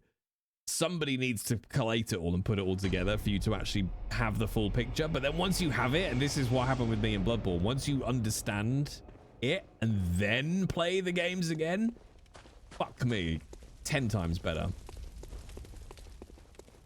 Like, when you understand what old Yarnham is and what happened here, then suddenly when you go walking along the streets, you're like, oh damn. But then equally, if you're like me, where I'm like, I know I'm not gonna be able to put this together, and I'm not reading every item description for a little tidbit, it doesn't lessen my enjoyment of the game. Not knowingly, at least. I still enjoy it and love it. All right, let's go and beat up a nun.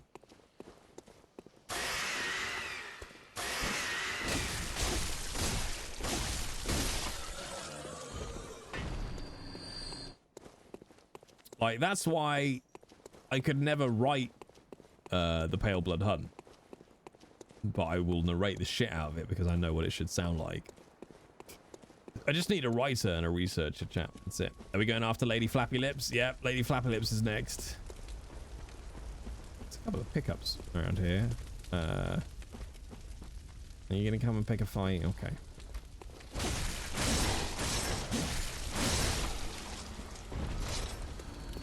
Alright, we need beast pellets, pungent blood cocktails,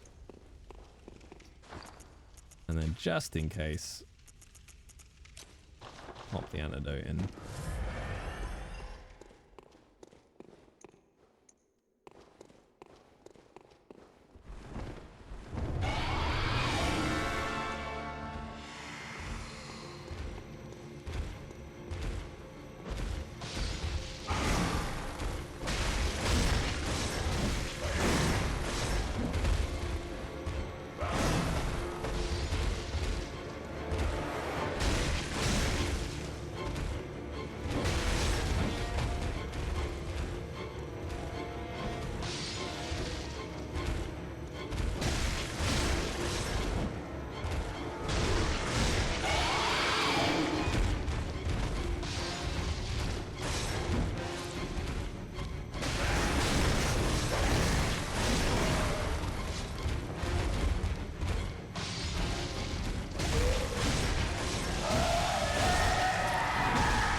Tasty.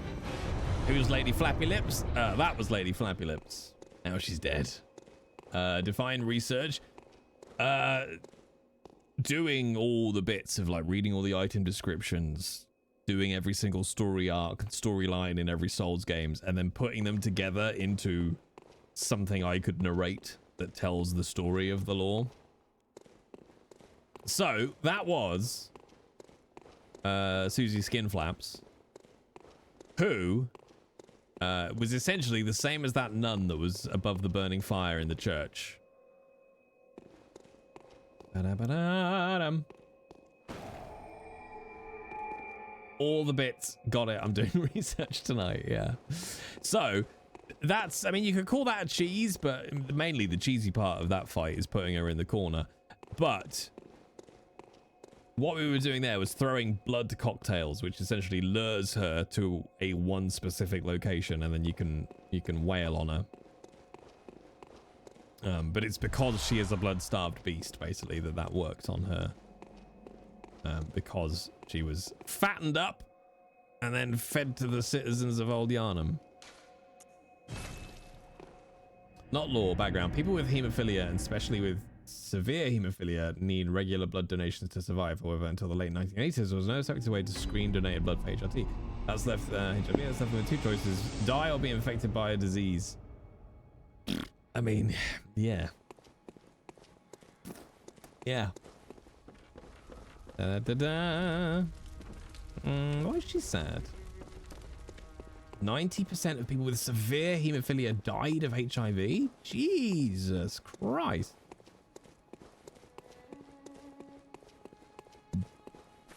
Soon. I'll go through the gates soon. 90%. Jesus. Let's get rid of all of those. Okay. The beast pellet that I popped, as you can imagine, is a pellet that makes you more like a beast once you build up the beast level. But you do more damage, but you take more damage. So it's a risky tactic. Ah, welcome home, good hunter. Thanks. I must have drifted off. What is it you desire? Very well. Make strong. Let me stand close. All right, we got one level. Let's do that.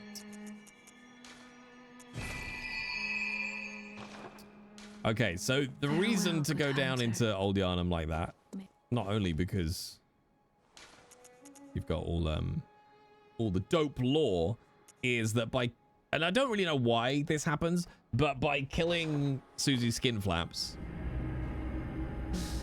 it opens the door that was locked earlier on, which is one of the routes to go around and get to the church. And we can go and find Amelia.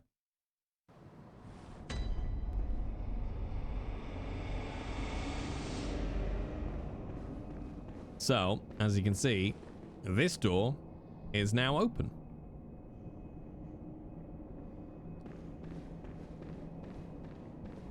Which it was not before. And now we can go up this way.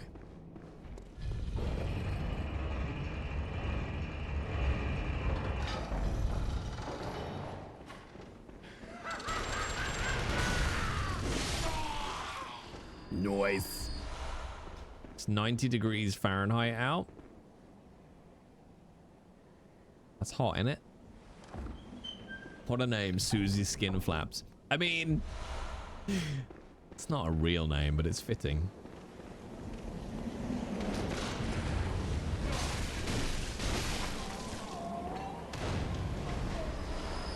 It's well up.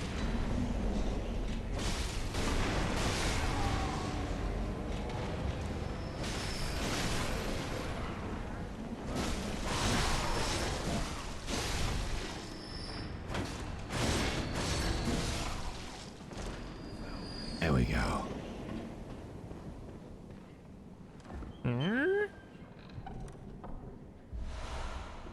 More gemstones. So now we're basically in the workshop of the healing church. So this is where the church's hunters would get tooled up.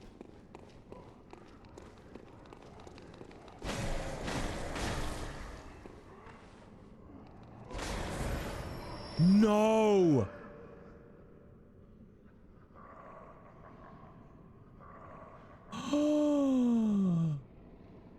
that's real bad, chat.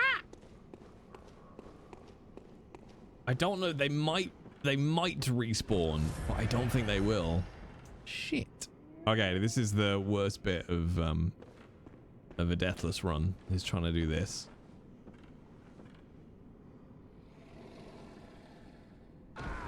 Fuck, we landed on it, but didn't really. We landed on it, but didn't really. I haven't missed that in ages. Boom.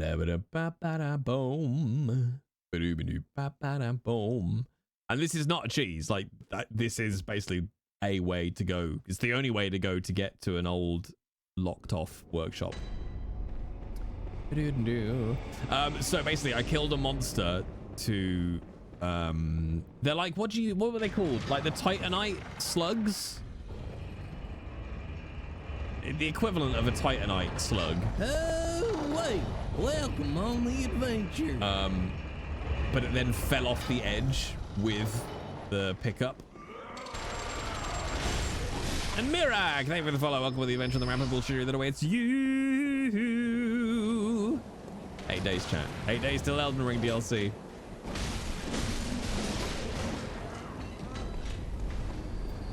Let's go round. I don't know. It might have respawned. Oh, it has. Okay.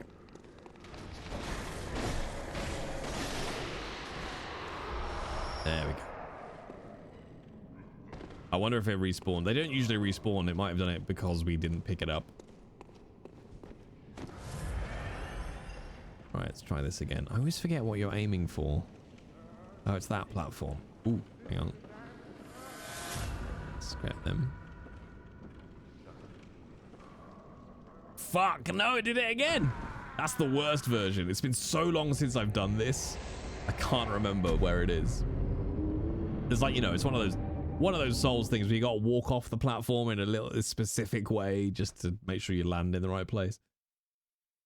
Down. Just to repeat PSA, if I'm missing for a few days at a time, it's because the DLC is out. No, you gotta come here, watch me play it all before you play it, obviously. Obvs.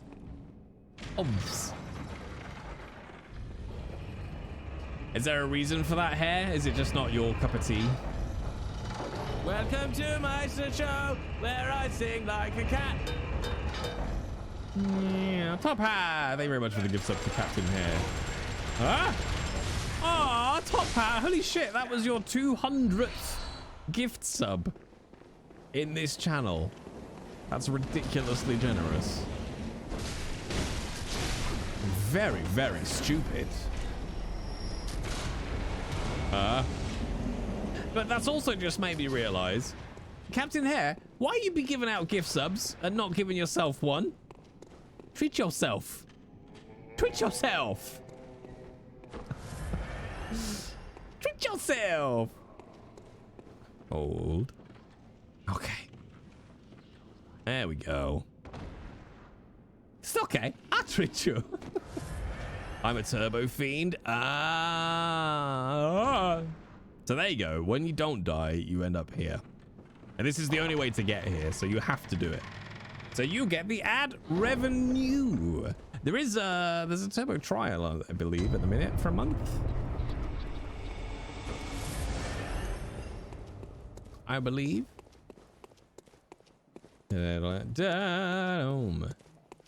What I will say about subbing, and this is not about me, this is about you guys and any channel you might want to sub to, double check.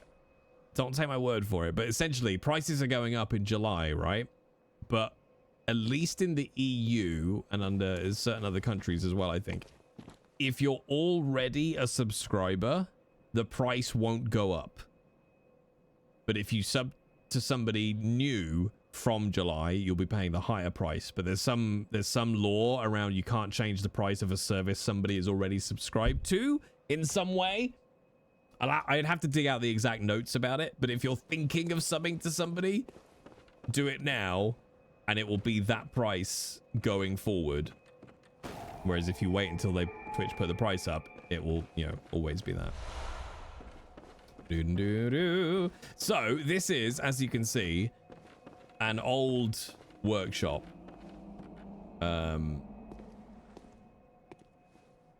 Tucked away underneath the healing church.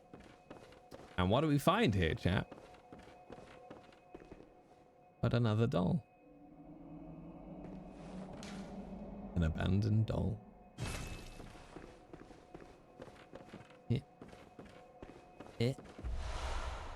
And third umbilical cord. Now, we don't have time to go into all of this, but it's not the third umbilical cord. I don't know if this was done on purpose to be ambiguous to some extent. Actually, no, it doesn't make any sense either.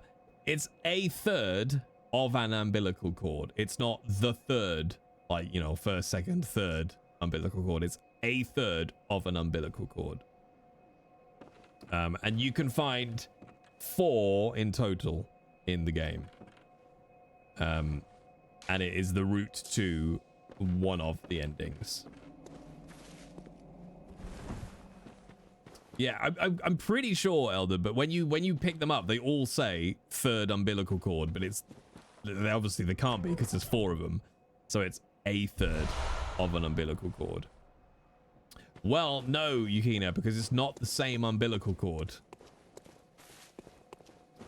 It's a third of an umbilical cord. They're not necessarily all the same umbilical cord. Wonderfully confusing. No, wait, you have to come down here, period, to make this work, but we do need to go back round again. So part of the reason to come here, at least on a deathless, although you have the risk of falling and getting a death there, is the doll clothes that we just got sell for absolute fuck tons of echoes, so you can go and level up a bunch. Steady.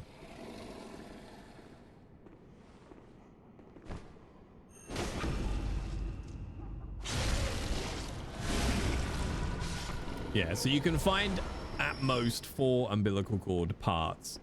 You need 3 to do the to do one specific ending, which some will say is the ending of Bloodborne.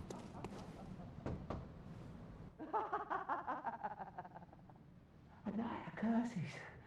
A night to remember. Wouldn't you say, friend? I'm a firm believer that FromSoft lore is entirely done by making a huge graph of all the lore and then just removing 30% of it. Hey! It works!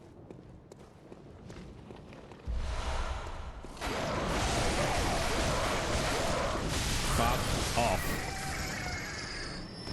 I showed you... Yes, I showed you the full ending a few months back.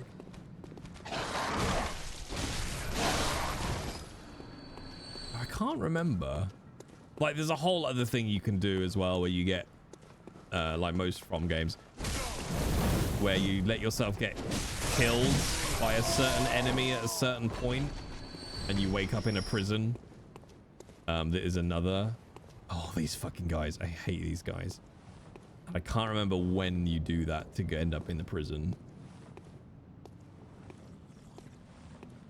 I hate these guys.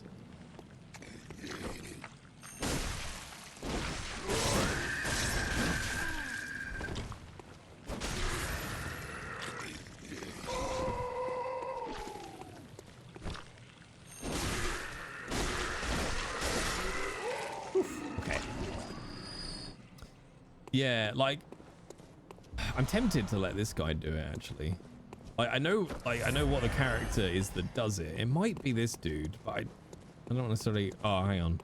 Hang on, before we do that, it's those guys. Oh, no, not those guys. Woo! Spicy!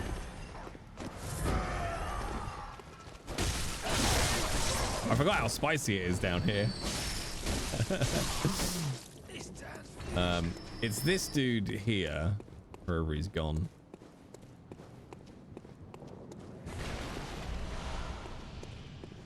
Him. But it's only at a certain point in the game. I think it's after you kill Amelia?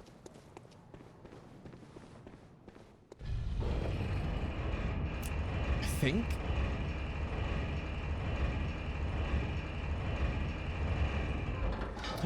Me too, Yukina. I think it's due. It's already shipped. I mean, it's international shipping, so I can take you there anytime, even before Amelia. Okay.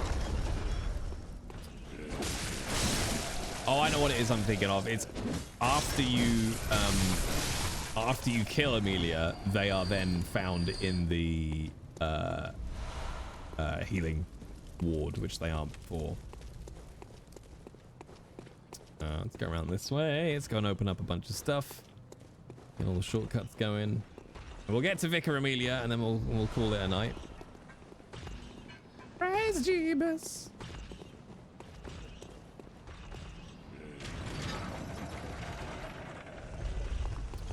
See, weirdly, I don't know kind of anything, being honest, about the lore of the Hypergean jail and the bag snatchers.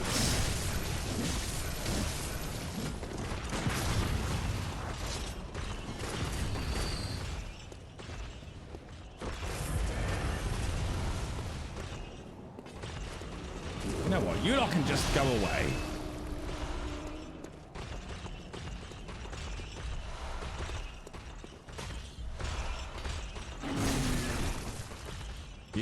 Yep.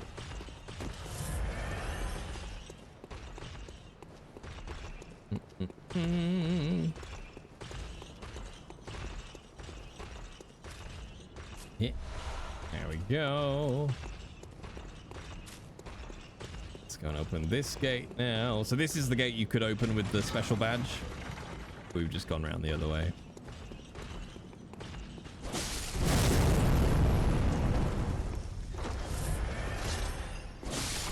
Flamethrowers, man, what a dick. Yeah, I don't see anything getting censored. Either you,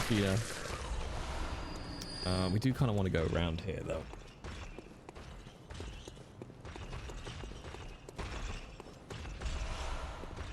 Pick up all this madman's knowledge. All right, steady.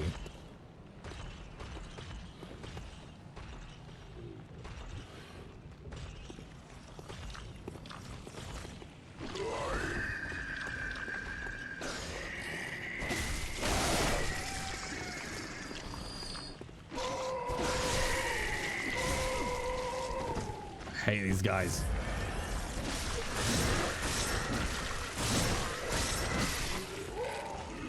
There we go.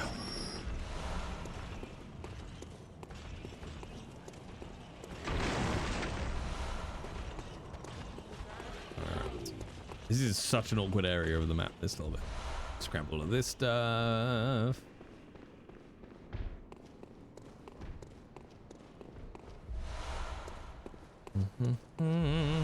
Okay. I mean, dinosaurs are also terrifying. Maybe it's trying to stop you being scared. Like, ah, T-Rex! Okay. Do I want to fall off here? It's so easy to get absolutely smashed here.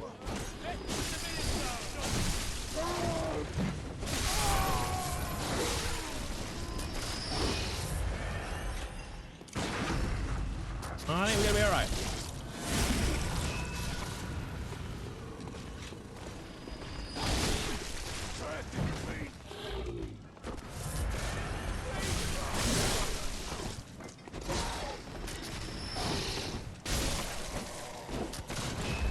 Okay.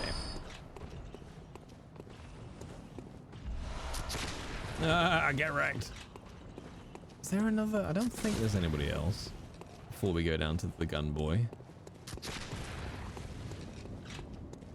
No. Just the gun boy. Give me all your gun boy. Hi Keto. Can we get a shout out for Keto, please? My lovely mods. My lovely, lovely mods. Oh, wait. Ah.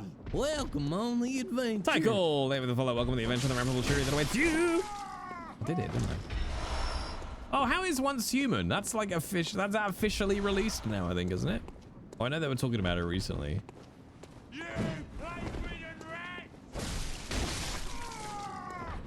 Steady. Okay, so we've got a few people to talk to here. Scooter Brown. That's me. I once was human. It sucked. Okay. All right, so this is where we can get the other storyline started that gives you the umbilical cord that most players will miss. I forget which window it is though. Oh my, what a queer scent.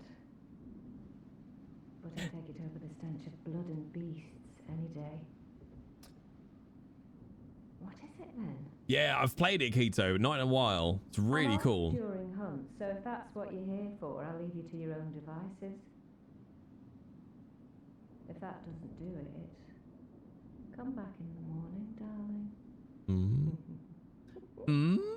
Oh, she's a coy little thing. I'm loving the jacket, bro. Which jacket? My character's jacket? That's a dope-ass jacket. Or do you mean my t-shirt? She said you smell funny, Jay. She's not wrong. She's not wrong. Oh, thank goodness. You're a hunter, right? Might you know of a safe place? There we go. The night is long, and I've very little of the incense left. Teller of Uden Chapel. Oh, thank you, darling. Maybe I'll see you there. All right, keep it in your pants, all right? Well, Tycool, I feel now it's incumbent upon me, just in case, you know, I don't want you to think one thing about me and then discover something else. Let me show you the rest of the t-shirt, which will make no sense to you because you've only just arrived at this channel. And let me now shout it in the way everyone in chat knows it should be shouted. Jesus Christ, Violet! It also glows in the dark. I don't know if you now think that the t-shirt is better or worse than you initially did, but either way, that's the full context. If you wish to unfollow now, I will understand.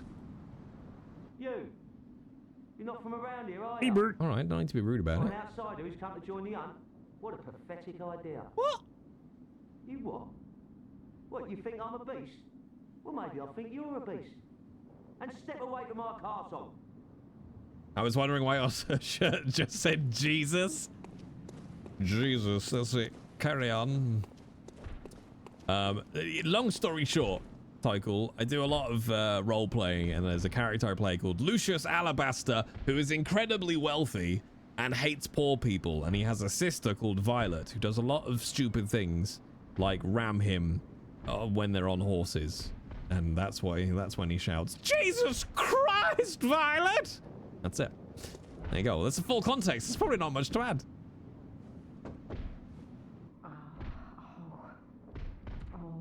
We've the deepest gratitude for the church and all they do for us. Yeah, right. Deepest, widest gratitude. Widest gratitude? Yes. Oh, wait, she's a Lady of the Night as well. Okay. I forget she's a Lady of the Night also. Do you like Bloodborne? Well, how would you like to hear a professional voice actor narrate a 5.5-hour audiobook of Bloodborne lore? Oh, look, there's a link just for you.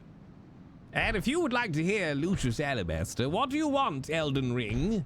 You're not wealthy enough to demand my appearance. Where's my money for the appearance fee? Otherwise, I'm leaving immediately. Come on, chop chop. Praise you. Praise the old damn church. And best of luck hunting. Best luck of all. I don't trust them, chat. I don't trust them. Okay, so that's pretty much all the stuff we can do here. So we are in Cathedral Ward, home of the Healing Church. These guys love blood. I mean, they just fucking love it. So now, yes, that lady, oh. At Lucius, I got you $1. Cheers, blood. Cheers.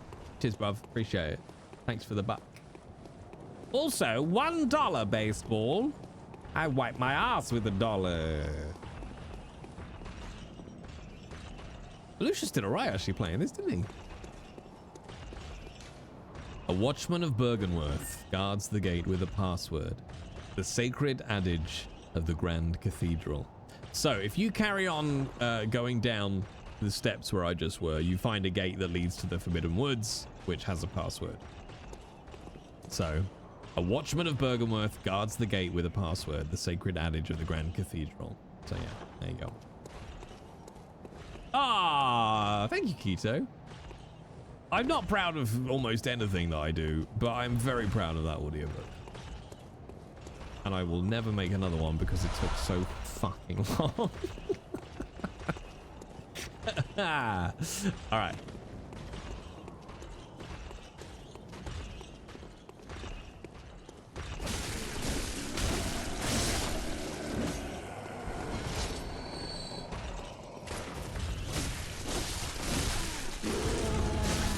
They're gonna get me. They're gonna get me. Whoop! Whoop! Whoop! Whoop! Oh, spicy wiener. What I need to do is get rid of this prick. Yeah, it's funny how different the like the collision stuff is. I'm not proud of most things I do. It has 2 children. Okay, look, we've been over this. Okay. It's not hard to create children. That's it. It's not hard. Again, remember, people do it by accident. All right. Again, don't be proud of creating life. It's very easy. Like, just really easy. Shouldn't it be hard? All right, see yourself out, Keto. Thank you.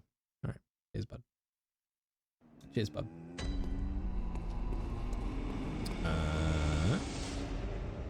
No, we want.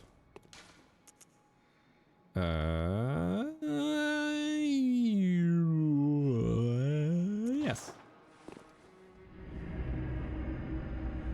There we go. There we go.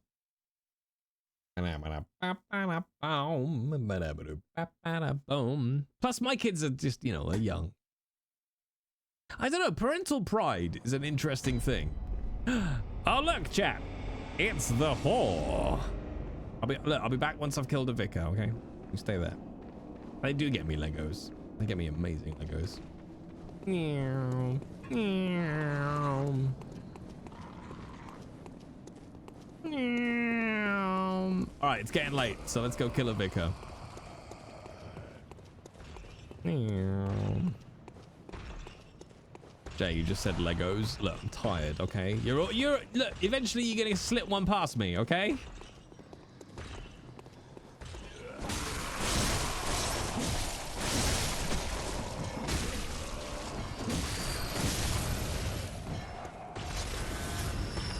Old. Is that what winning is? Are you winning, son?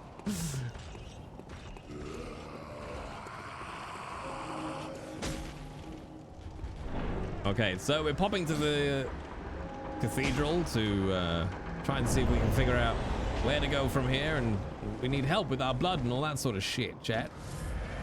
Also, we're about to get a big lore drop after, you know, Bloodborne shenanigans.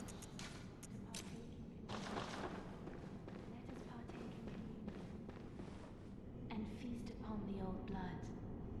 Our thirst for blood satiates us, soothes our fears.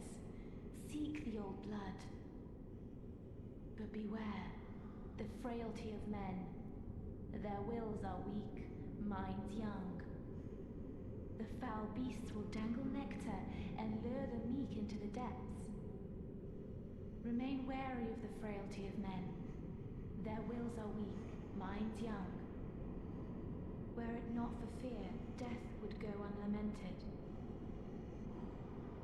seek the old blood. Let us pray, let us wish to partake in communion.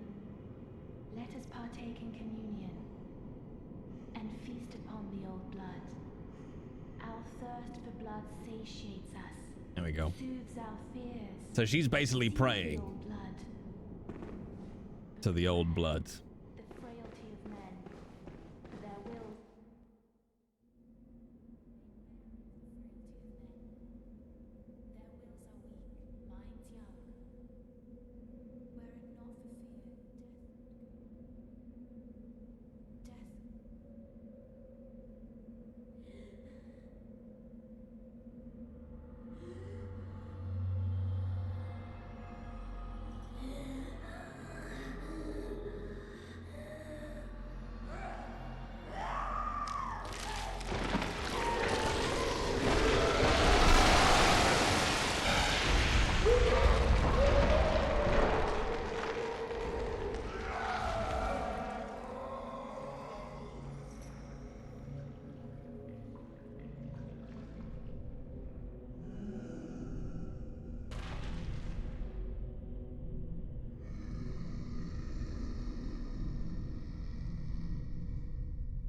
Ah, I love this boss. I also remembered I forgot a bit. There we go.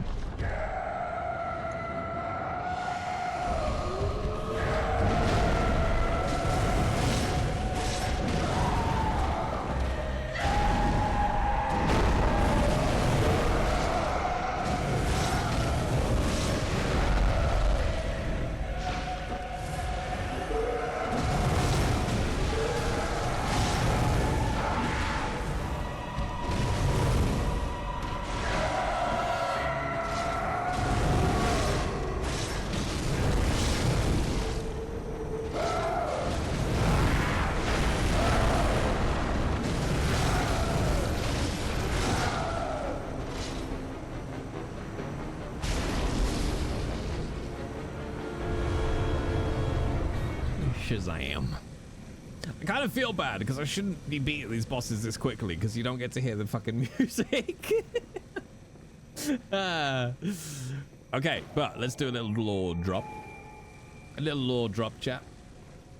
Okay, so bear in mind, we're at the Healing Church. They fucking love the blood, okay?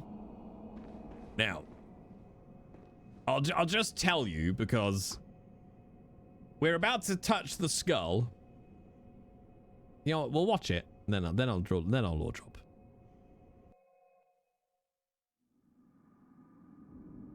Yep.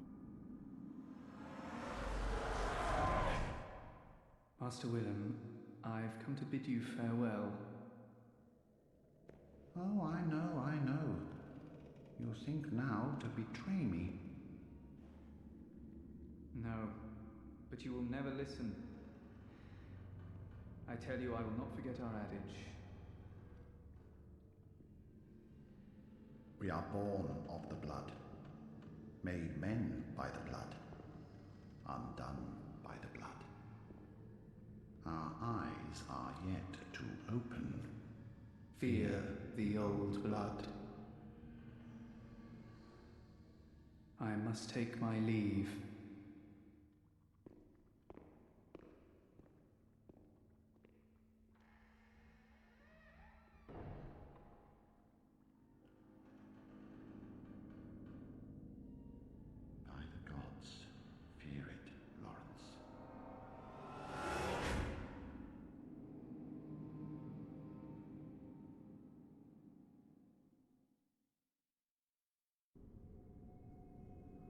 I love it.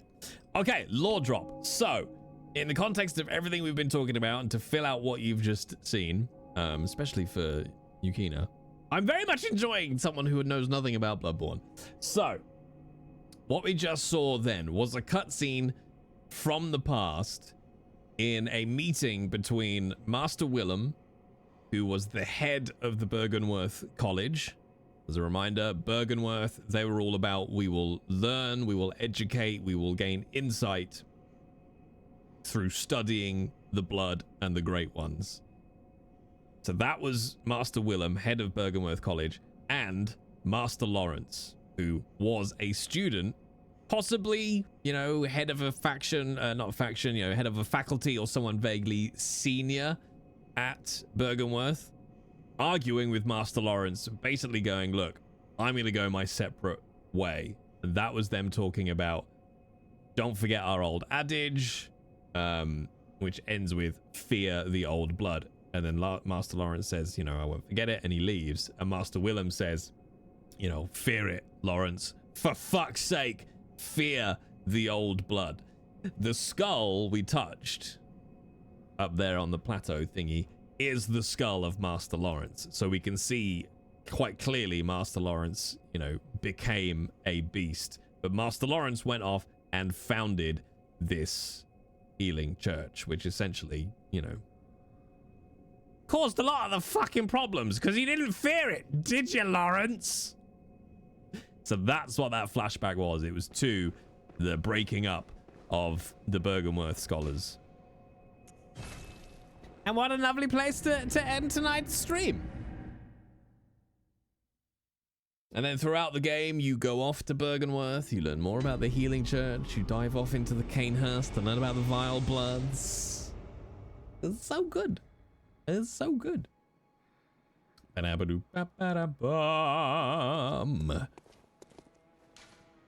eye of a blood-drunk hunter beckons hunters to the hunter's nightmare. A deformed creature will whisk you away outside Odin Chapel. So, this means, if you were playing through the game normally, this is where you now have access to the DLC. Interestingly, we have seen this creature. Haven't seen it, but we've seen its presence. When we were outside Odin Chapel, I picked up some clothes, and then there was like a swirly, very colorful cosmic orb thing floating around.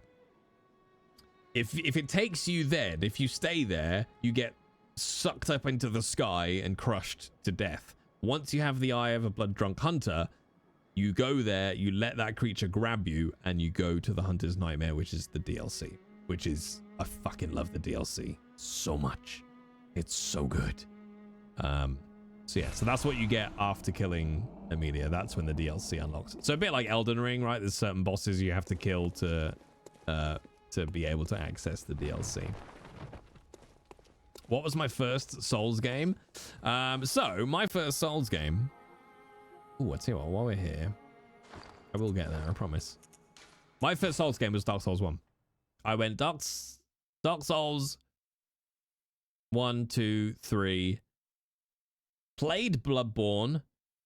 Hated it. Sekiro. Demon Souls remake. Demon Souls. Oh no. No, so it must have been DS 1, 2, 3. A bit of Bloodborne. Hated it. Bounced out. Then Sekiro. Then Bloodborne to completion for the rest of my life. Then Demon Souls. Then Elden Ring. I would say. And I've done all the games and all the DLC for all of them as well. I don't hate Dark Souls 2, but Dark Souls 2 is weird, but it's either people's favorite or you hate it. There doesn't seem to be any in between. If you don't like Dark Souls 2, it's your favorite. It's generally the way it seems to go. You either hate it or it's your favorite, and there is no in between. I'm not a DS2 fan, I must admit. But before we leave, I want to do a little something. Which is, we'll do that and come here. Oh, hi. It me, chap. Yeah, that's right. Me with my face holes and everything. Before we go, because it's so good and we didn't get a chance to listen to it, is, I don't know, there we go. I just find DS2 for me is, it's janky. I don't know why. It just doesn't feel as smooth as all the rest. But yeah, Dark Souls 1 was my first introduction to Dark Souls, and it has a very, very strong place in my heart. Okay. Basically, I just want to play 2 bits of music. Ding dong merrily on high. Ding dong merrily on high. Yeah. Oh look, Bloodborne original soundtrack is right there. So this is my favorite. What's it actually called? Because it's not called what you think it is. This is my favorite. This is Father Gascoigne's music. I love this. Oh, hang on, it's on a different fader because I'm organized and I have Spotify play out my music fader. Love this. It's so good.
It's the bit in the middle where he transitions to the beast, and you kind of get that beat drop in the middle, and it happens when you fight him. If you watch when he transitions from Father Gascoigne into the beast Gascoigne, that's the same point at which the music switches up, and it's just so good, chat.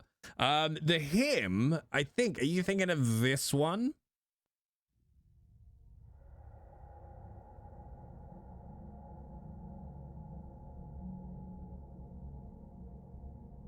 Because this is called Soothing Hymn.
It's so messed up.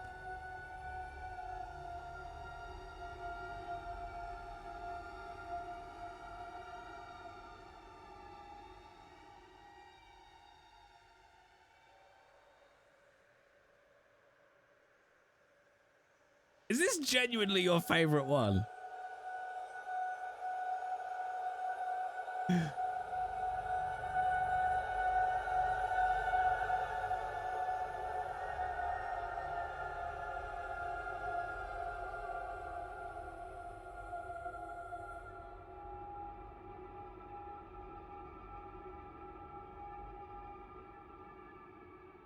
Oh, well, that's it.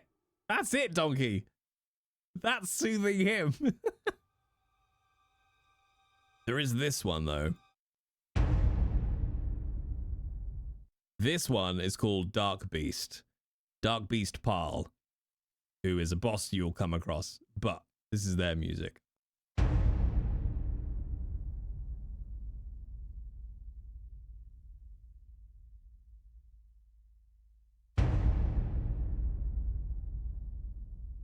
This is 5 minutes long, so enjoy.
Anyway, there you go.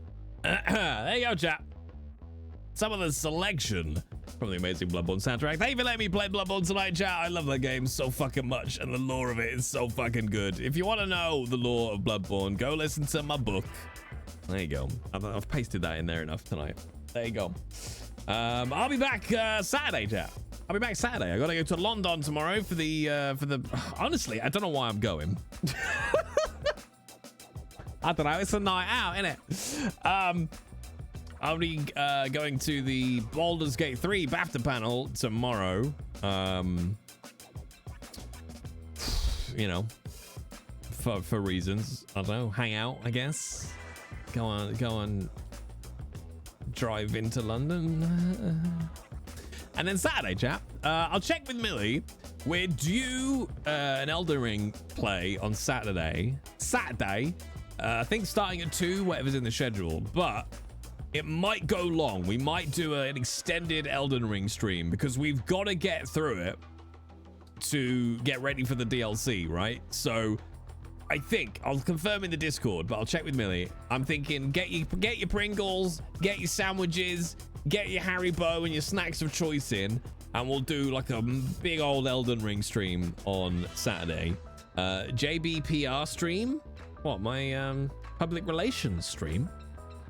Saturday snacky stream, exactly. But yes, then there'll be some JBRP over the weekend as well. I'm gonna jump in now actually as Obi, just to see if I can find out what the hell is going on.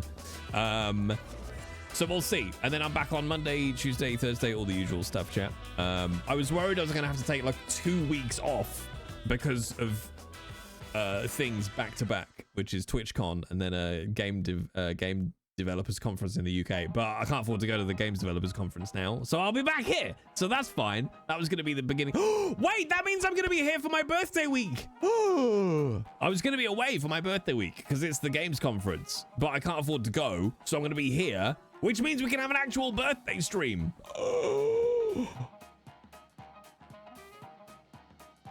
I mean, I still might not do it on my birthday. I don't know. Maybe Minnie's got something planned. I don't know, but it means that I will be here, if not the day of my birthday, somewhere around my birthday. That's the 10th of July is my actual birthday, so that's the Wednesday of that week. So somewhere in that Monday to Friday, we'll do a birthday stream. You'll never be as old as me.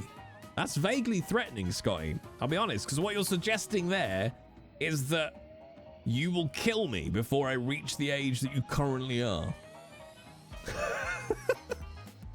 I know that's not what you mean, but it's how it comes across.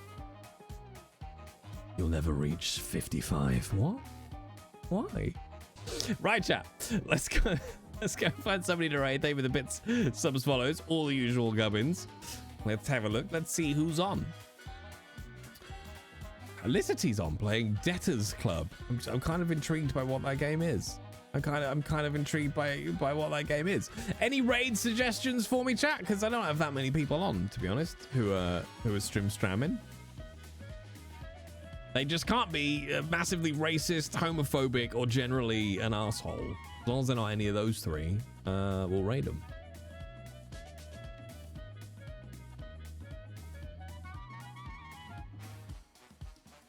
And ideally, like, not partnered already. You know, someone who could do with some viewership. Oh, fuck it. I've only got 60 viewers at the moment anyway. Do you want to go to a nice LOTR streamer? Yeah, let's go. Let's go. What day is it, chat? It's Thursday, isn't it? I don't remember. It's me, Ailes. Okay, let's go. Control C /raid. No extra spaces. No. Oh, it's me, Alice. Gotcha. Raid. It's me, Alice. All right, chat, go say hello to Alice. Let me just cut that. Set you all up with your raid massage. All right, there you go, chat. I'll be back Saturday with Elden Ring. I'll post deets in the Discord. And if not, I'll see you on Monday, chat. If I don't see you on Saturday for Elden Ring, have a great weekend. Bye.